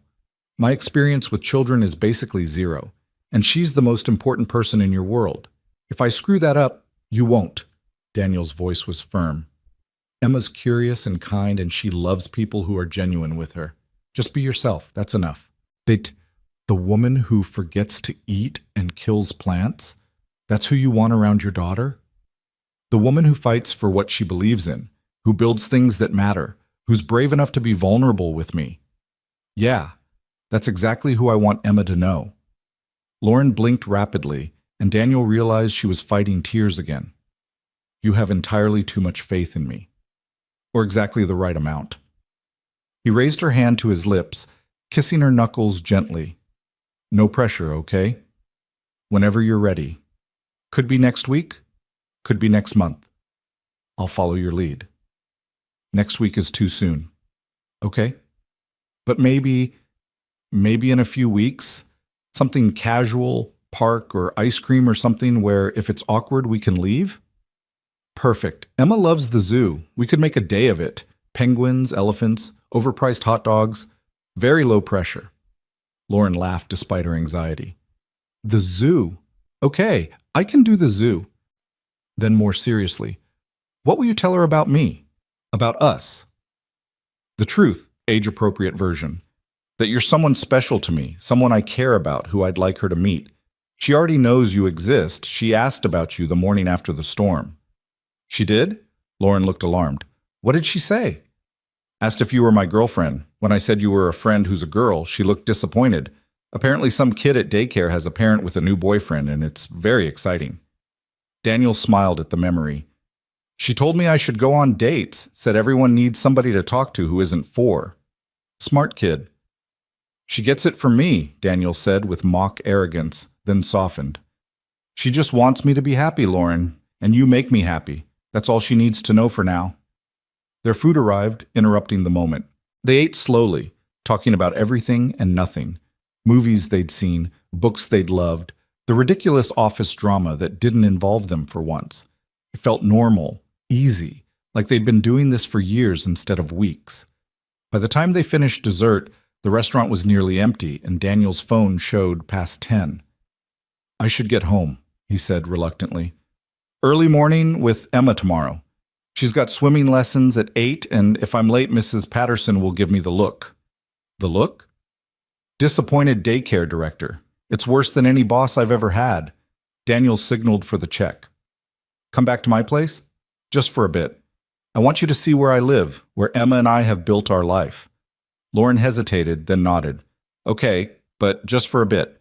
We both have actual work tomorrow, and I refuse to be the reason you're sleep-deprived for parenting duties. Daniel's apartment was nothing like Lauren's house. Where hers was lived in chaos, his was organized to the point of sterility. Everything in its place, nothing extraneous. The home of someone who'd learned to function on efficiency rather than comfort. But Emma's presence was everywhere. Drawings on the fridge, toys in neat bins, a growth chart on the kitchen door frame, her little rain boots by the door next to his. It's very clean, Lauren observed, looking around. It's very controlled, Daniel corrected, suddenly seeing the space through her eyes. I spent the first year after Emma's mom left just trying to survive. Everything had a system, a place, a time. If I didn't have structure, I'd drown. He picked up one of Emma's drawings from the coffee table, a family portrait in crayon, him and Emma holding hands under a rainbow. I've loosened up since then, but old habits. Lauren took the drawing gently, studying it. She's talented. Look at the detail in the rainbow. She actually did the colors in order. She's very particular about accuracy. Spends 20 minutes arranging her stuffed animals every night because they each have a specific spot. Daniel smiled fondly. She's going to be an engineer or a scientist. Maybe both. Like her dad. Better than her dad. Smarter, braver, less afraid of taking chances. He took the drawing back, returning it to its spot.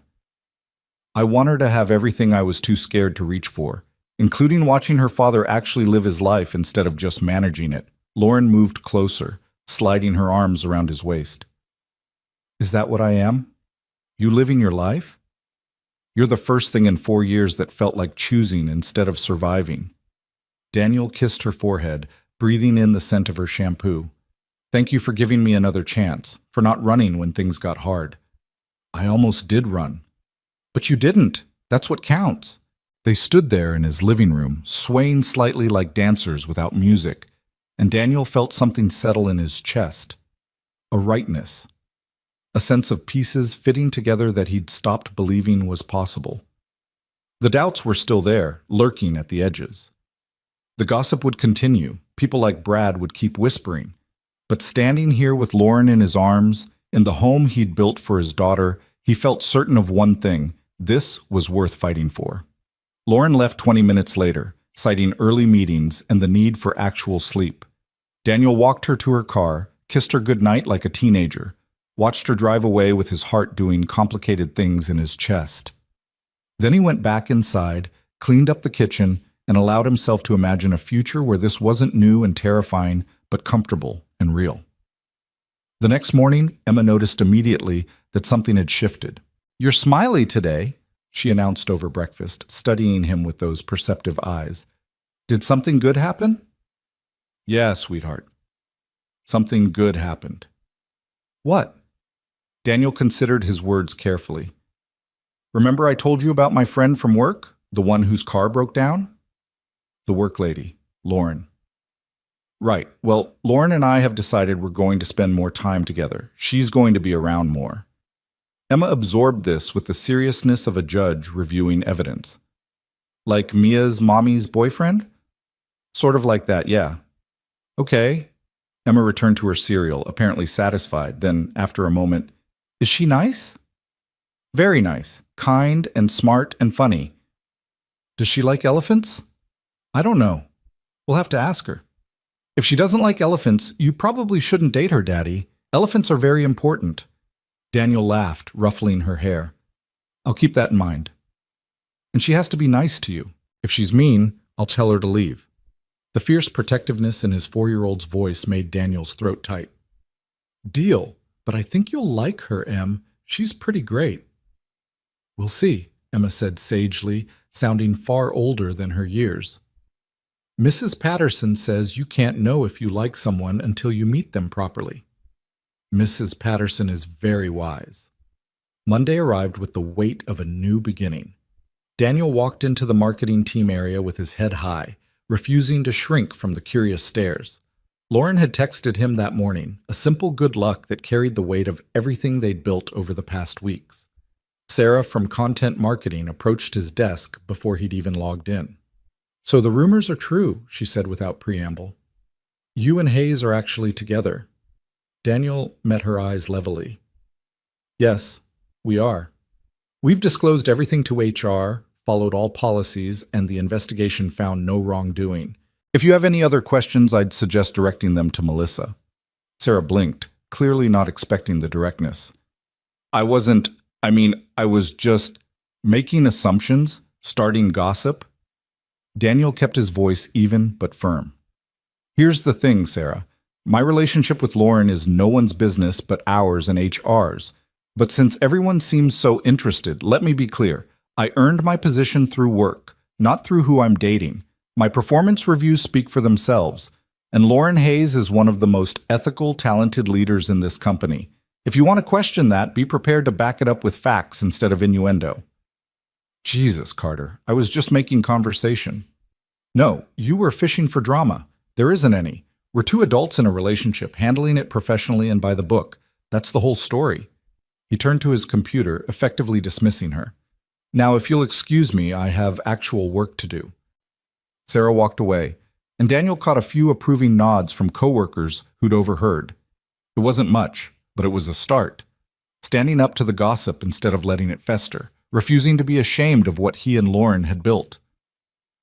The real test came at the weekly all-hands meeting. Richard Chen stood at the front of the room, going through the usual updates. Project milestones, new hires, upcoming initiatives. Then he shifted gears, his expression becoming more serious. I want to address something that's been circulating, Richard said, and the room went quiet. There's been some discussion about professional conduct and conflicts of interest. I want to be clear about the company's position on workplace relationships. Daniel felt every eye in the room turn toward him and Lauren, who sat 3 rows apart, carefully not looking at each other. We don't prohibit relationships between employees, Richard continued. What we require is disclosure, transparency, and adherence to our ethics policies. When those requirements are met, as they have been in recent situations, there is no issue. He paused, letting that sink in. What we won't tolerate is harassment, gossip, or hostile work environments created by speculation about people's personal lives. If you have concerns about ethics violations, bring them to HR with evidence. If you're just spreading rumors, stop. We're professionals. Act like it. The message was clear, and the pointed looks Brad received from several team leads suggested Richard's words hadn't been generic. The CTO wrapped up quickly after that, and people filed out in subdued clusters. Daniel caught Lauren's eye across the room. She gave him a small, private smile that said more than words could. They'd survived. The company had their back, and anyone who wanted to keep making their relationship into a scandal would now have to contend with leadership shutting it down. In the hallway afterward, Marcus pulled Daniel aside. That was well played, he said, voice low. Getting ahead of it, making a statement without being defensive. Chen doesn't do that unless he's confident in the position. We didn't do anything wrong. Just took a while for everyone else to realize it. Still, Marcus clapped his shoulder. For what it's worth, I'm glad it worked out. You seem happier than I've seen you in the 2 years we've worked together. That counts for something. Thanks, man. Really. Just one question. Marcus grinned. When do we get to meet her properly? Not as the team lead from development, but as Daniel's terrifyingly accomplished girlfriend who I'm going to be intimidated by. Daniel laughed. Soon, probably. Once we figure out how to exist in public without everyone analyzing our every interaction. So never then. Got it. Pretty much. The weeks that followed settled into a new rhythm. Daniel and Lauren were scrupulously professional at work. No private meetings, no lingering conversations, nothing that could be misconstrued. But outside the office, they built something real. Dinners at restaurants where no one from Velocity Tech would see them. Long phone calls after Emma went to bed. Weekend mornings at Lauren's house, drinking coffee and reading the paper in comfortable silence. Lauren was making an effort with the balance she'd promised, leaving work at reasonable hours, taking calls less frequently. Daniel could see the struggle in it, the way she'd check her phone compulsively, the guilt that crossed her face when she chose dinner with him over late-night debugging sessions. But she was trying, and that mattered more than perfection. "I told my therapist about you," Lauren mentioned one evening, curled up on her couch with a glass of wine. "You have a therapist?" Daniel looked up from his book. Started seeing her after the whole review disaster. Figured if I was going to learn how to have healthy relationships, I should probably get professional help. She smiled wryly. "Turns out I have some attachment issues stemming from childhood perfectionism and parental expectations. Who knew?" "What did she say about me?" "That I should introduce you to the people in my life who matter. Stop keeping you compartmentalized like you're a secret I'm ashamed of." Lauren set down her wine, suddenly serious. "So I told my parents about you. Well, about us." Daniel's heart stuttered. "How did that go?" "About as well as expected. My mother immediately asked if you're Chinese, which you're not, so that's strike one. My father wanted to know what you do. And when I said software developer, he wanted to know why you're not a manager yet." She rolled her eyes. "They're very traditional. Success is measured in titles and salary, not happiness." "Do they know about Emma?" "I led with that, actually. Figured if they were going to have issues, better to get them all out at once." Lauren reached for his hand. "My mom said dating a single father was complicated. My dad said I should focus on my career instead of playing house with someone else's child." Daniel felt anger flash hot in his chest. "That's predictable and irrelevant." Lauren squeezed his hand firmly. "I told them you're important to me, that Emma is important to me, and they could either accept that or not have a relationship with me moving forward. My therapist was very proud." "You really said that?" "Word for word." Then I hung up before they could argue. She smiled, but there was pain underneath it. "We're not close, my parents and me. Haven't been since I chose tech over medical school. But I needed to draw that line, you know? Choose you actively instead of just defaulting to what's easy." Daniel pulled her close, kissing the top of her head. "I'm sorry they can't see how amazing you are. Their loss. And honestly," she looked up at him, "it felt good. Standing up for what I want instead of apologizing for not being who they expected. You make me braver, Daniel Carter." "You were always brave. You just needed permission to show it." "Maybe." She settled against his chest. "Speaking of brave, I think I'm ready to meet Emma if the offer's still open." Daniel's heart jumped. "Yeah? You're sure?" Terrified, but sure. "Let's do the zoo thing. Next Saturday if the weather's good?" "Next Saturday." Daniel kissed her slowly, deeply, putting everything he felt into it, gratitude and love and hope for this fragile, precious thing they were building. "Fair warning, though. Emma takes the zoo very seriously. There will be facts, so many facts about animals." "I can handle facts. I'm a developer, remember? Facts are my comfort zone." "These are enthusiastic 4-year-old facts, not always accurate, always delivered with absolute confidence." Lauren laughed. "Even better. I can't wait to hear her explain elephant social structures with the certainty of a tenured zoologist." "You're going to do great," Daniel assured her, hoping he sounded more confident than he felt. Because this was it. The moment where his two worlds collided. The most important person in his life meeting the person who'd become essential in a different way. And if it went wrong, if Emma didn't like Lauren, or Lauren couldn't connect with Emma, he had no idea how to navigate that. But he'd learned something over these past weeks of fighting for this relationship. Sometimes the only way through fear was straight ahead. No hedging, no backup plans, just honest effort and trust that love was strong enough to carry the weight of complications. Saturday arrived bright and clear, the kind of perfect Portland spring day that felt like a reward for surviving months of rain. Daniel picked Lauren up at her house, finding her pacing her living room in jeans and a casual sweater, looking more nervous than he'd ever seen her before a product launch presentation. "I brought books," she announced, holding up a bag. "Age-appropriate books about animals. Is that weird? I didn't want to show up empty-handed, but I don't know what 4-year-olds like, and the internet was no help." "Lauren." Daniel caught her hand, stilling her nervous movement. "Breathe. It's going to be fine. What if she hates me? She won't. What if I say the wrong thing? What if I'm boring? What if—" He kissed her, gentle and grounding. "You're brilliant and kind and genuine. That's all she needs. The rest will follow. You have entirely too much faith in me. Someone wise once told me that's exactly the right amount." He took her bag, slinging it over his shoulder. "Ready?" "No, but let's do it anyway."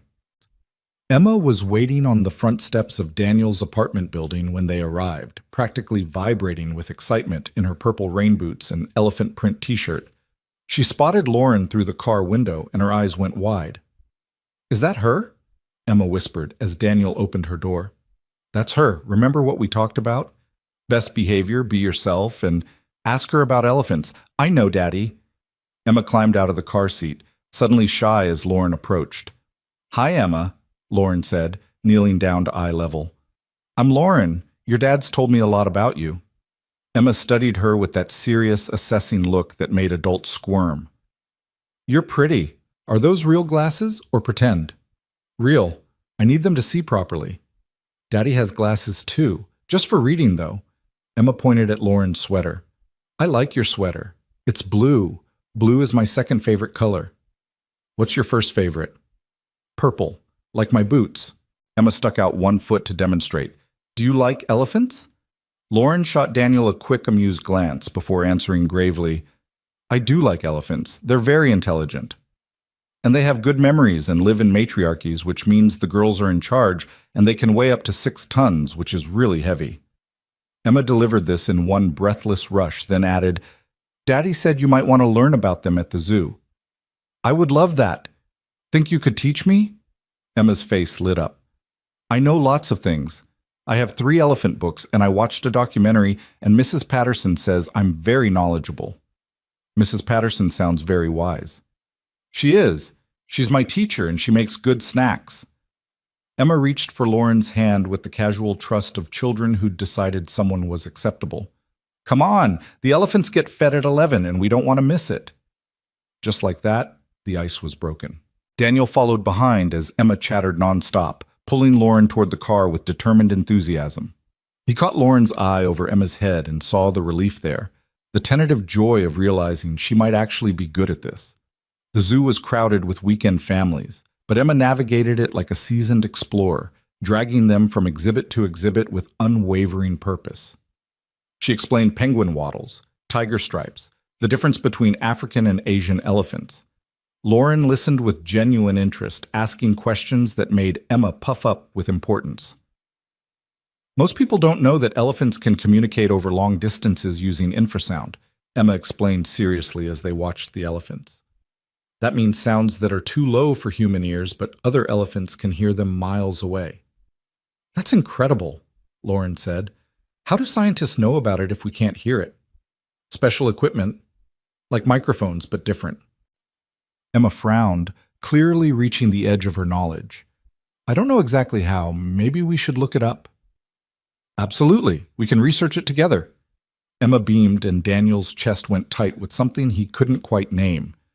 Watching his daughter and his girlfriend connect over elephants and scientific curiosity felt surreal and perfect and terrifying all at once. They broke for lunch at the zoo cafe, Emma wedged between them at a picnic table, systematically destroying a grilled cheese sandwich while explaining why giraffes have long necks. "Are you going to keep coming to the zoo with us?" Emma asked suddenly, looking at Lauren with those direct, unsettling eyes. "Would you like me to?" Lauren asked carefully. "Uh-huh. You're a good listener, and you didn't get mad when I corrected you about the tigers." "Why would I get mad? You were right." Some grown-ups don't like being wrong. They get all pinchy-faced. Emma demonstrated with an exaggerated scowl that made both adults laugh. But you're nice.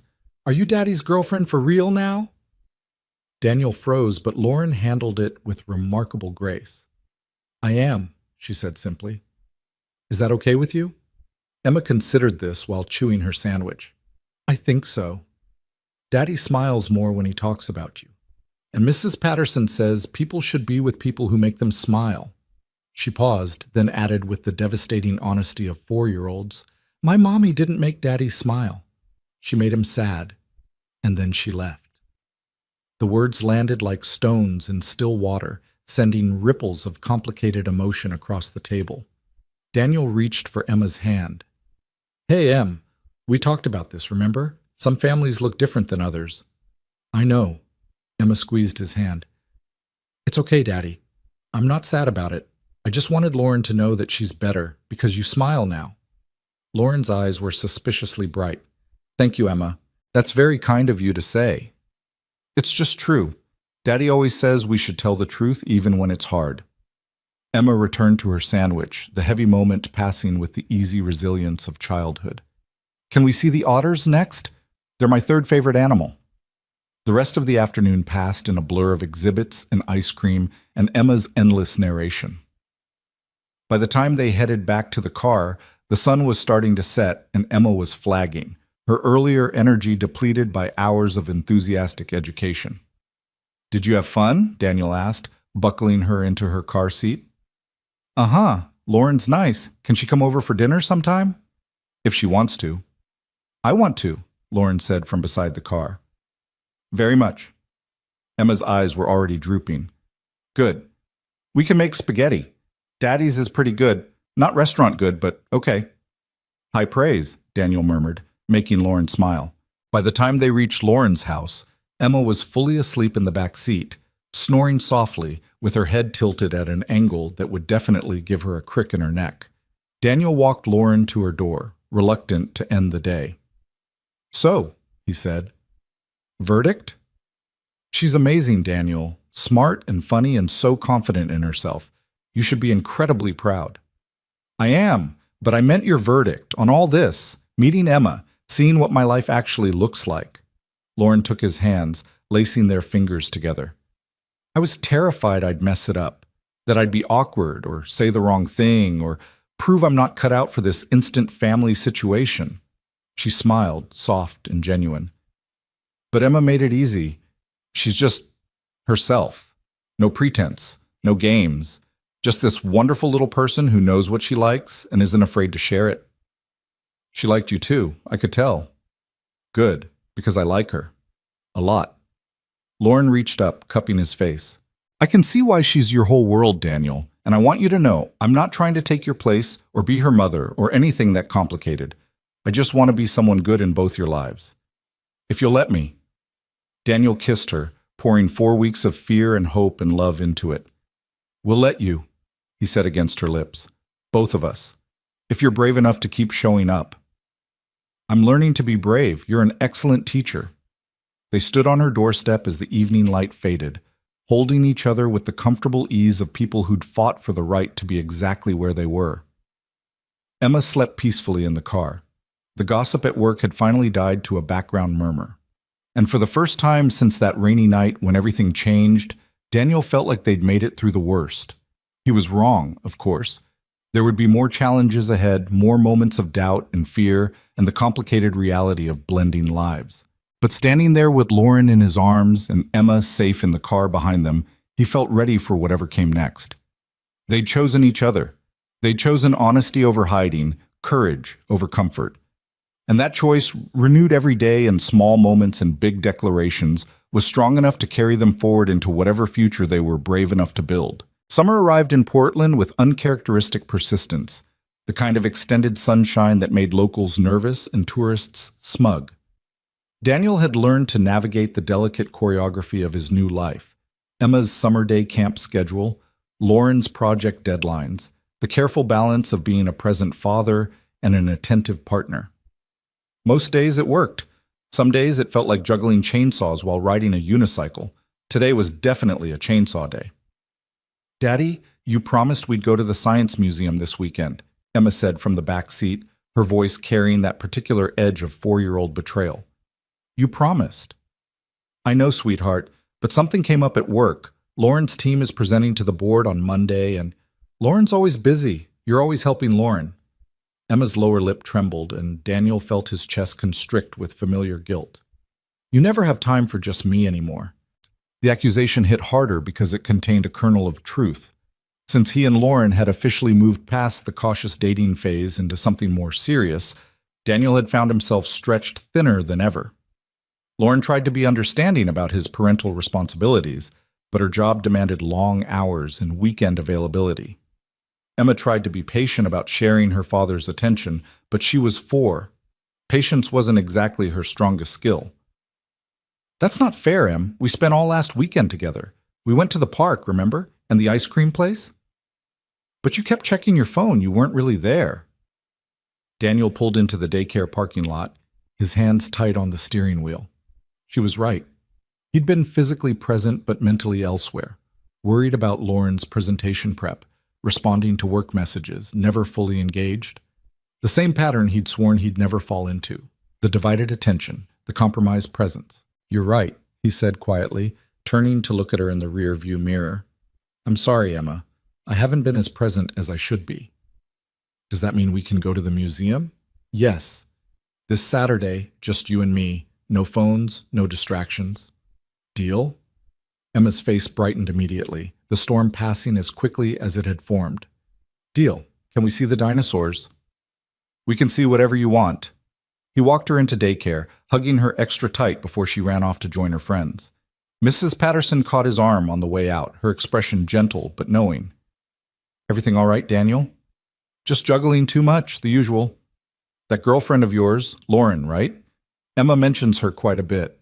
Is that a problem? Daniel felt defensive tension creep into his shoulders. Not at all.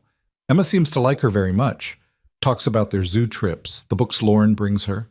Mrs. Patterson paused, choosing her words carefully. But I've noticed Emma's been more clingy lately, testing boundaries, seeking reassurance. It's normal when a parent starts dating, but it's something to be aware of. I'm trying to balance everything, making sure Emma knows she comes first. I know you are, and you're doing a wonderful job, Mrs. Patterson smiled warmly. Just remember, Emma doesn't need perfection. She needs presence, quality over quantity, as they say.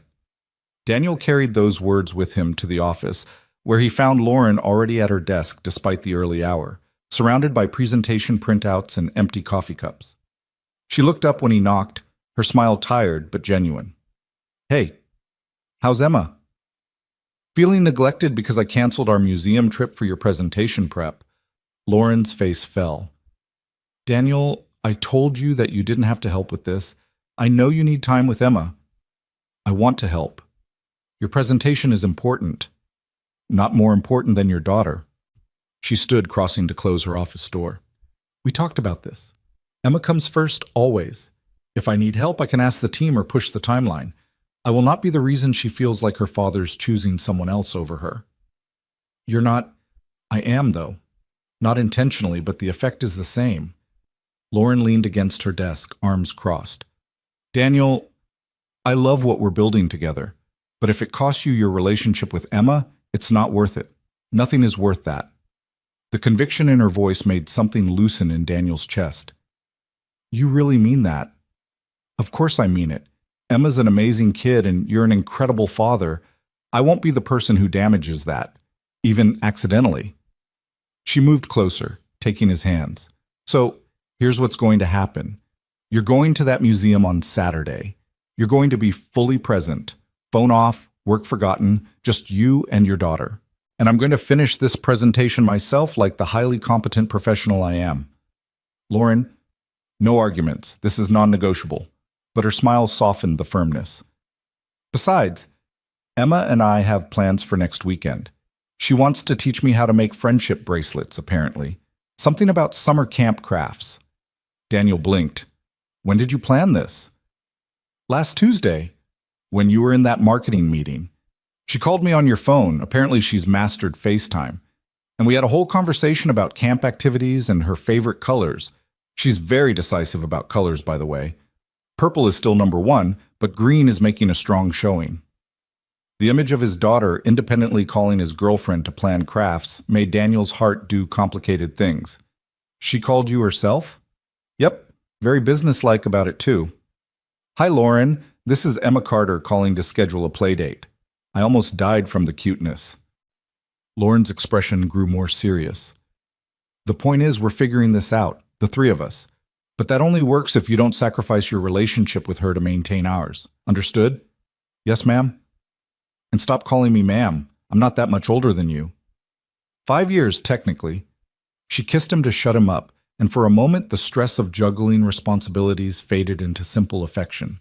When they pulled apart, Daniel rested his forehead against hers. I'm scared of screwing this up, he admitted quietly, of disappointing both of you by trying to be everything to everyone. Then stop trying to be everything. Just be present wherever you are. When you're with Emma, be dad. When you're with me, be you. The rest will work itself out. You make it sound simple. It's not simple, but it's necessary. Lauren kissed him once more, brief and sweet. Now get out of my office so I can finish this presentation. And Daniel? Tell Emma I said hi, and that I'm very excited about friendship bracelets. Saturday at the Science Museum was everything Emma had hoped for, and more. Daniel kept his phone in the car, forcing himself to be fully present as Emma dragged him from exhibit to exhibit, her enthusiasm infectious and exhausting in equal measure. They built structures in the engineering section, explored the human body displays, spent an hour in the planetarium watching stars wheel overhead. This is the best day ever, Emma announced over lunch, her face smeared with ketchup from her burger. Even better than the zoo with Lauren. Even better? Daniel feigned offense. I'm wounded. I thought I was the fun parent. You're both fun in different ways. Lauren explains things really good, and you let me try stuff even when it might get messy. Emma took a massive bite of burger, chewing thoughtfully. I like that you're happy now, Daddy. You smile more. Yeah? What else do you notice? You sing in the car again. You used to do that when I was really little, but then you stopped. Now you do it again, especially after you talk to Lauren on the phone. She swung her legs under the table. And you laugh at her jokes even when they're not that funny. That means you really like her. When did you become such an expert on relationships? Mrs. Patterson says I'm very perceptive. That means I notice things. Emma wiped ketchup off her face with the back of her hand, ignoring the napkin Daniel offered. Are you going to marry Lauren? The question caught Daniel mid-sip of his coffee. He coughed, buying time to formulate an answer that was honest but age-appropriate. I don't know, sweetheart. We haven't talked about that yet. But you love her, right? You told me you loved her. I did, and I do. And she loves you. She told me when we were looking at the penguins. Emma said this casually, like it wasn't information that made Daniel's heart stop. So if you love each other, you should probably get married. That's how it works in all my books. Real life is a little more complicated than books, Em. Why? If you're happy and she's happy and I'm happy, what's complicated? The simple logic of a 4-year-old, cutting through all the adult anxieties and doubts. You're right, Daniel said, reaching across to wipe ketchup from her cheek properly. It shouldn't be complicated. Sometimes grown-ups just make things harder than they need to be. Then stop doing that. Emma spoke with the absolute authority of someone who'd never experienced true heartbreak or disappointment. Just be happy, Daddy. That's the most important thing. Later that night, after Emma was asleep and Daniel was cleaning up the kitchen, his phone rang. Lauren's face filled the screen and he answered with a smile. How'd the presentation go? Crushed it. The board approved full funding for the next phase, and Richard practically offered me a promotion on the spot. She sounded giddy with success and maybe a little drunk on relief. I'm officially leading the entire infrastructure modernization project. Team of 15, budget that doesn't make me want to cry, actual resources to do this right. Lauren, that's incredible. Congratulations. Thank you, and thank you for not being there today. What? I mean it. If you'd been there, I would have leaned on you, used you as a crutch instead of standing on my own expertise. But doing it myself, proving I could... Her voice caught slightly. It reminded me who I am when I'm not afraid. You gave me that gift by choosing Emma today. I didn't choose Emma over you. I chose to be present for both of you in the ways you each needed. Semantics. The point stands. A pause, then quieter. I miss you, though. Is that pathetic? We saw each other yesterday, and I already miss you. Not pathetic. I miss you, too. Daniel leaned against the counter, phone pressed to his ear. Emma asked me today if we're getting married. The silence on the other end stretched long enough that Daniel wondered if the call had dropped. Then Lauren spoke, her voice carefully neutral. What did you tell her? That we haven't talked about it yet, which is true. We haven't. Do you want to? Talk about it, I mean. Daniel's heart hammered in his chest. They'd been together for almost 4 months, not long in the grand scheme of relationships, but they'd packed more growth and challenge into those months than most couples experienced in years. They'd survived office gossip, HR investigations, the complicated dance of blending his established life with her presence. They'd proven they could weather storms together. Yeah, he said quietly. I think I do want to talk about it. Now? Or is this a conversation that needs to happen in person with wine and proper lighting? Despite the nervousness jangling through his system, Daniel smiled. Definitely in person. But soon. Okay, soon. He could hear the smile in her voice. For what it's worth, I've been thinking about it too. About what forever might look like with you and Emma. If that's something you'd even want. It is, very much. Good. That's really good. Lauren exhaled slowly. I should let you go. Early morning tomorrow with Emma's camp drop-off. Lauren? Yeah? I love you. More than I thought I could love anyone after Emma's mother left. You've made me believe in possibilities again. I love you too, Daniel Carter. You and your incredible daughter and this messy, beautiful life we're building. A beat, then sleep well. Dream about me. Always do. The conversation about forever happened 2 weeks later on a Wednesday evening that felt too ordinary for the magnitude of what they were discussing. Emma was at a sleepover with her friend Mia, giving Daniel and Lauren a rare night completely alone. They ordered Thai food, opened a bottle of wine, and ended up on Lauren's couch with their feet tangled together and the weight of unspoken futures pressing down on them. So, Lauren said, setting down her wine glass with deliberate care. Marriage. Marriage, Daniel echoed. Terrifying concept. Absolutely terrifying. They looked at each other and laughed, the tension breaking slightly. Okay, let's approach this logically, Lauren said, slipping into her problem-solving mode. What do we each want from a marriage? Not what society expects or what makes sense on paper, but what we actually need. Daniel considered the question seriously. I want a partner, someone who's in it with me, not just along for the ride. Someone Emma can count on, who shows up even when it's hard. Someone who challenges me to be better but loves me when I'm not. That's a pretty high bar. You've already cleared it multiple times. He squeezed her foot gently. Your turn. What do you need? I need someone who doesn't expect me to choose between my career and my relationship, who understands that my work matters, that building things and solving problems is part of who I am, not something I should apologize for. She met his eyes. I need someone who's secure enough in themselves that my success doesn't threaten them, who celebrates my wins instead of resenting them. Also already achieved. See how compatible we are? On paper, yes. But Daniel, marriage is more than compatibility. It's logistics and compromise and figuring out whose apartment we live in and how to merge finances and whether you're okay with my terrible habit of leaving coffee mugs everywhere. I've noticed the mugs. I've made peace with the mugs. And I'd have to be okay with the rigidity of your schedule, the way you plan everything down to the minute, the fact that spontaneity gives you hives. It doesn't give me hives. It gives me mild anxiety and a strong desire to make a contingency plan. Lauren smiled, but her eyes were serious.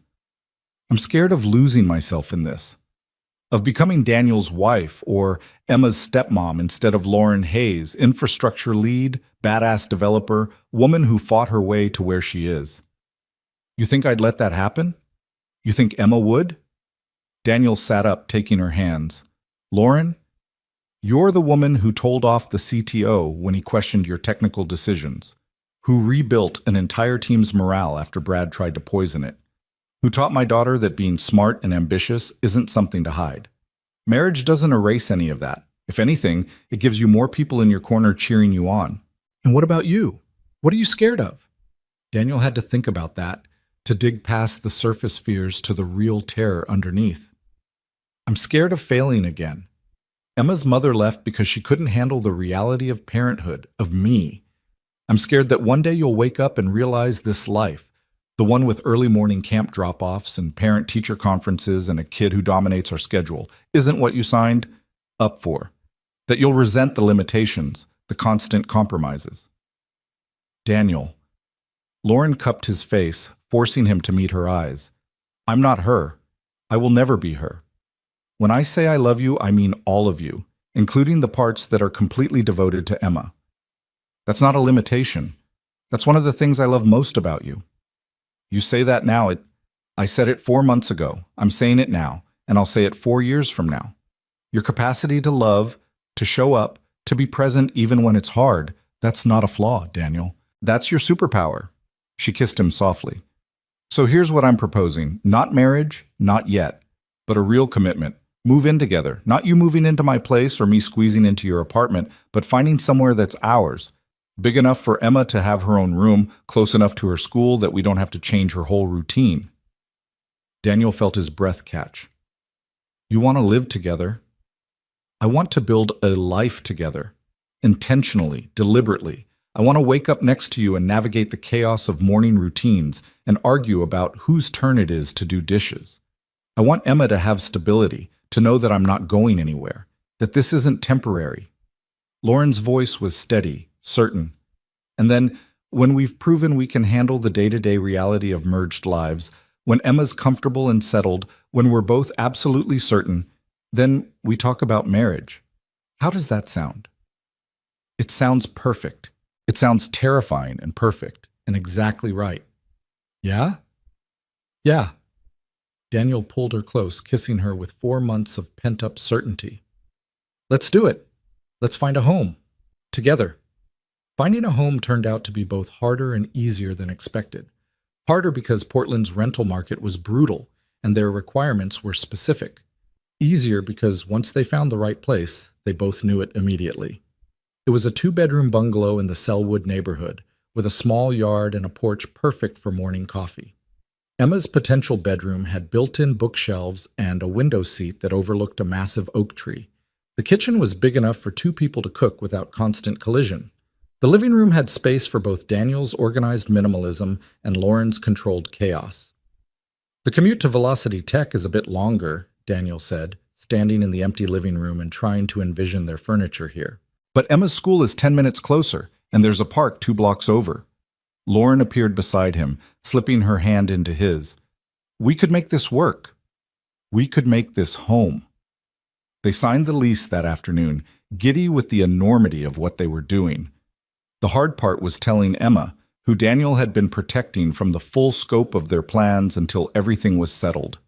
He sat her down that evening, choosing his words carefully.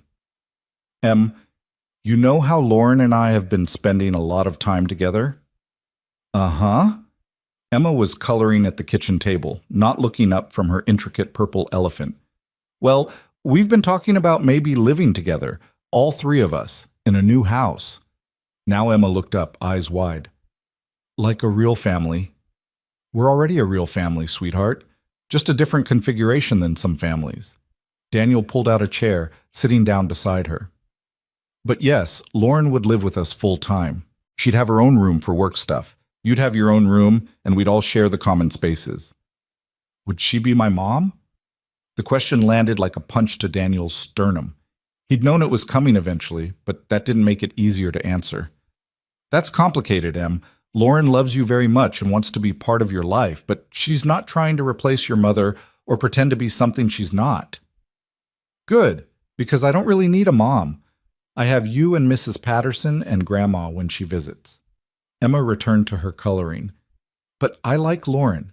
She can be like my friend who's a grown-up. Is that okay? Daniel's throat tightened with emotion. That's more than okay. That's perfect. Will I have to change schools? Nope, same school, actually closer to the new house. And can I bring all my elephant books? Every single one. Okay then. Emma nodded decisively. I think we should do it. When do we move? Next month, if that's okay with you. Can I pick the color for my new room? Within reason, yes. Purple. Obviously. She looked at him with the patient expression of someone explaining something very simple to someone very slow. When's Lauren coming over? We should tell her about the purple room. She'll want to know. She'll be here for dinner in about an hour. Good. We're making spaghetti, right? I want to help. Emma abandoned her coloring, already moving toward the kitchen with purpose. Daniel watched his daughter bustle around their small kitchen, pulling out ingredients with the confidence of a seasoned chef, and marveled at her resilience. 4 years old and already teaching him lessons about acceptance and moving forward. The move happened on a scorching August Saturday, with help from Marcus and a couple of other co-workers who'd become genuine friends once the scandal died down. Brad had eventually transferred to another company, unable to stomach working in an environment where his bitter campaign against Lauren had failed so spectacularly. His departure had lifted a weight Daniel hadn't fully acknowledged carrying. Emma supervised the move with military precision, ensuring her elephant books went to the new room first, that her stuffed animals were arranged on the window seat in the exact right order. She'd picked a purple accent wall that Lauren had helped her paint, complete with hand-stenciled stars that glowed in the dark. This is the best room ever, Emma announced, spinning in circles until she got dizzy. Better than my old room, better than Mia's room, better than anywhere. I'm glad you like it, sweetheart. Daniel set down the last box of her toys, his back aching from furniture hauling. I love it, and I love our new house, and I love that Lauren lives here now. She stopped spinning to look at him seriously. Are you happy, Daddy? Incredibly happy. Good. Me too. She hugged him quickly, then darted off to inspect Lauren's office setup for the 100th time.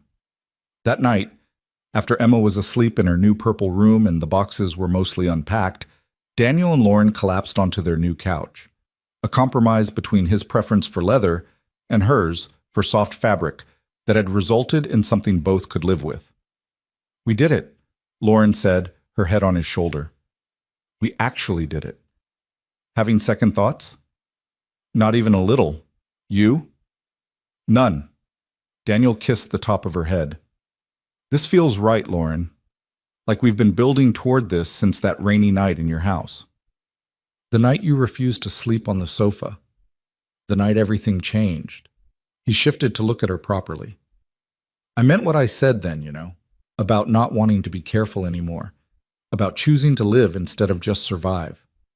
I know, and I meant what I said about being willing to try, even though I was terrified. Lauren traced patterns on his chest absently. We've come a long way from that night. Office investigations, family drama, figuring out how to be a blended family before we even had a name for what we were doing. And we're still here, still choosing this. Still choosing each other. She tilted her head up to kiss him, slow and thorough. Every day, Daniel. I choose this every day. The months that followed were an exercise in adjustment and compromise, in learning how three people with different rhythms and needs could create something functional and beautiful.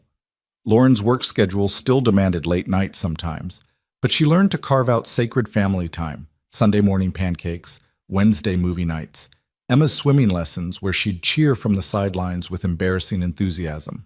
Daniel learned to loosen his iron grip on schedules, to accept that spontaneity wouldn't destroy their stability, that sometimes the best moments came from unplanned detours and flexible timelines.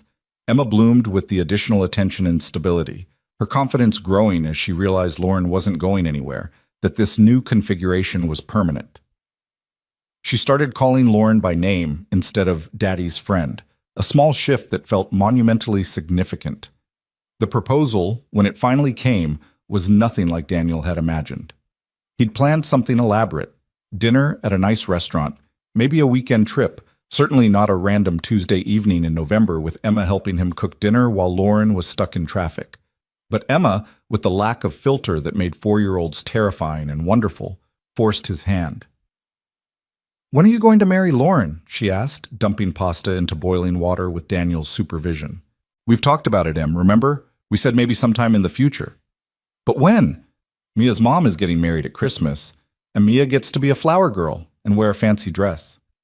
Can I be a flower girl at your wedding? That's something Lauren and I would need to discuss. You should ask her tonight. She likes Tuesdays because they're not as stressful as Mondays. Daniel laughed despite himself. Who told you that? Lauren did. We talk about lots of things. Emma stirred the pasta with intense concentration. She said she'd say yes if you asked, but you have to actually ask, Daddy. That's how proposals work. When did you two discuss this? Last week when we made friendship bracelets. She said she loves us and wants to be a real family, but she's waiting for you to be ready. Emma looked up at him with those knowing eyes. Are you ready yet? The question hit him square in the chest. Was he ready? He'd bought the ring 3 weeks ago, had been carrying it around in his laptop bag like a talisman, waiting for the perfect moment. But maybe Emma was right. Maybe there was no perfect moment, only the moment you chose to make perfect. Yeah, he said slowly. Yeah, I think I am ready. Good, because she's home. Sure enough, Daniel heard Lauren's key in the lock, her familiar greeting as she dropped her bag and kicked off her shoes. She appeared in the kitchen doorway, hair escaping from its bun, looking exhausted and beautiful. Something smells amazing. Please tell me that's the carbonara recipe because I've been dreaming about it all day. She kissed Emma's head, then Daniel's lips in easy domesticity. How are your days? Good. I got a gold star in reading and we're making your favorite pasta and Daddy has something important to ask you. Emma delivered this last part with absolute seriousness. Lauren's eyes went wide, darting to Daniel. Emma, it's okay, Daniel said, turning off the stove and wiping his hands on a towel. His heart was hammering, but Emma's certainty had given him courage. She's right. I do have something to ask you. He crossed to his laptop bag, extracting the small velvet box he'd been carrying for weeks. When he turned back, Lauren had one hand over her mouth, eyes already shimmering with tears. Daniel, let me do this properly, he interrupted gently, then dropped to one knee right there in their kitchen, with pasta boiling on the stove and Emma watching with barely contained excitement. Lauren Hayes, you've made me believe in second chances and messy, complicated, beautiful love. You've shown my daughter what it means to be strong and smart and unapologetically yourself. You've proven that choosing each other every day is more powerful than any grand gesture. He opened the box, revealing a simple platinum band with a single diamond. Will you marry me? Will you choose this? Choose us. Not just for today, but for all the days ahead? Lauren was crying openly now, nodding before she could get words out. Yes. God, yes. Of course, yes. Emma cheered so loudly that the neighbors probably heard, launching herself at Lauren in a tackle hug that nearly knocked her over. Daniel stood, slipping the ring onto Lauren's finger with hands that shook slightly, and then all three of them were hugging and crying and laughing in their small kitchen while the pasta threatened to boil over. Can I be a flower girl? Emma asked, pulling back to look at them with shining eyes. You can be whatever you want, Lauren said, kneeling down to Emma's level. This is your family too, Emma. You get a say in everything. I want to be a flower girl, and I want to wear purple, and I want to help pick the cake because cake is very important. Emma ticked off her requirements on small fingers. And the wedding has to have elephants somehow. Maybe elephant decorations? Elephant decorations, Daniel agreed solemnly. Absolutely non-negotiable. This is going to be the best wedding ever, Emma declared with absolute certainty. And somehow, despite all the challenges still ahead, the actual wedding planning, the legal complexities of adoption that Lauren wanted to pursue, the inevitable bumps of merged lives. Daniel believed her. Because they'd already survived the hardest parts. They'd chosen honesty over hiding, fought for each other through gossip and doubt, built something real from a single rainy night and a decision not to play it safe. The wedding happened 6 months later on a bright March afternoon in a small garden venue that Emma had insisted on because it had a fountain shaped like an elephant. It was intimate, just close friends, a few coworkers who'd become genuine allies, Mrs. Patterson in the front row dabbing her eyes, even Lauren's parents who'd slowly come around to accepting their daughter's choices. Emma stole the show in her purple flower girl dress, taking her job so seriously that she walked down the aisle with military precision, dropping petals in perfectly spaced intervals. When Daniel and Lauren exchanged vows, promises written themselves, specific and honest and full of the hard-won wisdom of people who'd earned their happy ending, Emma stood between them, holding both their hands. "I promise to love you even when you're cranky before coffee," Lauren said, her voice steady despite the tears. "To support your dreams even when they scare me. To show up for Emma's recitals and school plays and all the moments that matter. To choose this family, this life, every single day." "I promise to give you space to be brilliant," Daniel responded. "To never ask you to choose between your career and us because you shouldn't have to. To load the dishwasher the way you like, even though I think my way is more efficient. To be brave enough to keep choosing love over fear, always." They sealed it with a kiss while Emma made exaggerated gagging noises that made everyone laugh, and then they were married, this strange, beautiful family that had been forged in storm and gossip, and the brave decision to stop hiding from life. At the reception, Marcus cornered Daniel at the bar. "You did good, man," he said, raising his glass. "From that scared guy in the parking garage to this, it's been quite a journey. Couldn't have done it without the kick in the pants from people like you. Nah, you did the hard work, you and Lauren both." Marcus took a sip of his drink. "For what it's worth, I never doubted you two would make it. Anyone who fights that hard for each other, that's built to last." Daniel watched Lauren across the room, dancing with Emma to a song that was definitely too slow for Emma's enthusiastic interpretation. His wife, his family, his life that he'd almost been too afraid to reach for. "Yeah," he said quietly. "I think you're right." That night, after Emma was tucked in bed at Mrs. Patterson's house, a special sleepover so the newlyweds could have their wedding night alone, Daniel and Lauren returned to their home. Not the hotel suite they'd booked, not some romantic getaway, but the bungalow they'd made into something worth protecting. "I can't believe we pulled off elephant-themed wedding decorations," Lauren said, kicking off her heels with a sigh of relief. "Your daughter is very persuasive." "Our daughter," Daniel corrected gently. "The adoption papers go through next month, remember?" Lauren's eyes went bright with fresh tears. Happy ones this time.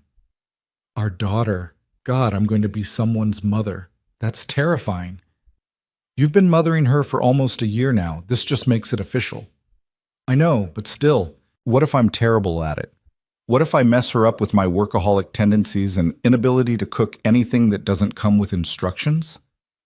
Daniel pulled her close, swaying slightly like they were still on the dance floor. "You're not going to mess her up.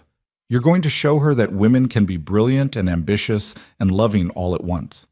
That success doesn't mean sacrificing family, and family doesn't mean sacrificing yourself. You have entirely too much faith in me, Daniel Carter." Daniel Hayes Carter, now. We hyphenated, remember? Right. That's going to take some getting used to. But she was smiling, that private, genuine smile he'd fallen in love with. "You know what I realized today, during the ceremony?" "What?" "That night in the storm, when you said you wouldn't sleep on the sofa, that was the moment everything changed. Not because of what happened after, but because you were brave enough to say what you wanted, to stop hiding behind safety and control, and just reach for something real. Best decision I ever made." "Second best," Lauren corrected. "The best decision was showing up every day after that. Choosing this even when it was hard. Fighting for us when it would have been easier to walk away." Daniel thought about all the moments that had led here. The gossip and doubt. The HR investigations. The careful choreography of blending lives. The Sunday pancakes and Wednesday movies. Emma's purple room and Lauren's coffee mugs everywhere. The 1,000 small compromises that had built something stronger than either of them could have created alone. "You know what scared me most?" he said quietly. "Not the office politics or the public scrutiny. It was the idea that I might have let fear win. That I might have driven away that night, gone back to my safe, controlled life, and never known what we could have built together." "But you didn't drive away." "No, I stayed. And you invited me in. And Emma accepted you. And somehow, against all odds and office gossip and our own doubts, we made this work. Lauren kissed him then, slow and deep, tasting of champagne and promise. "So here's to staying," she whispered against his lips, "to choosing each other over safe, to building a life that's messy and complicated and absolutely perfect. To no more sofas," Daniel added, making her laugh.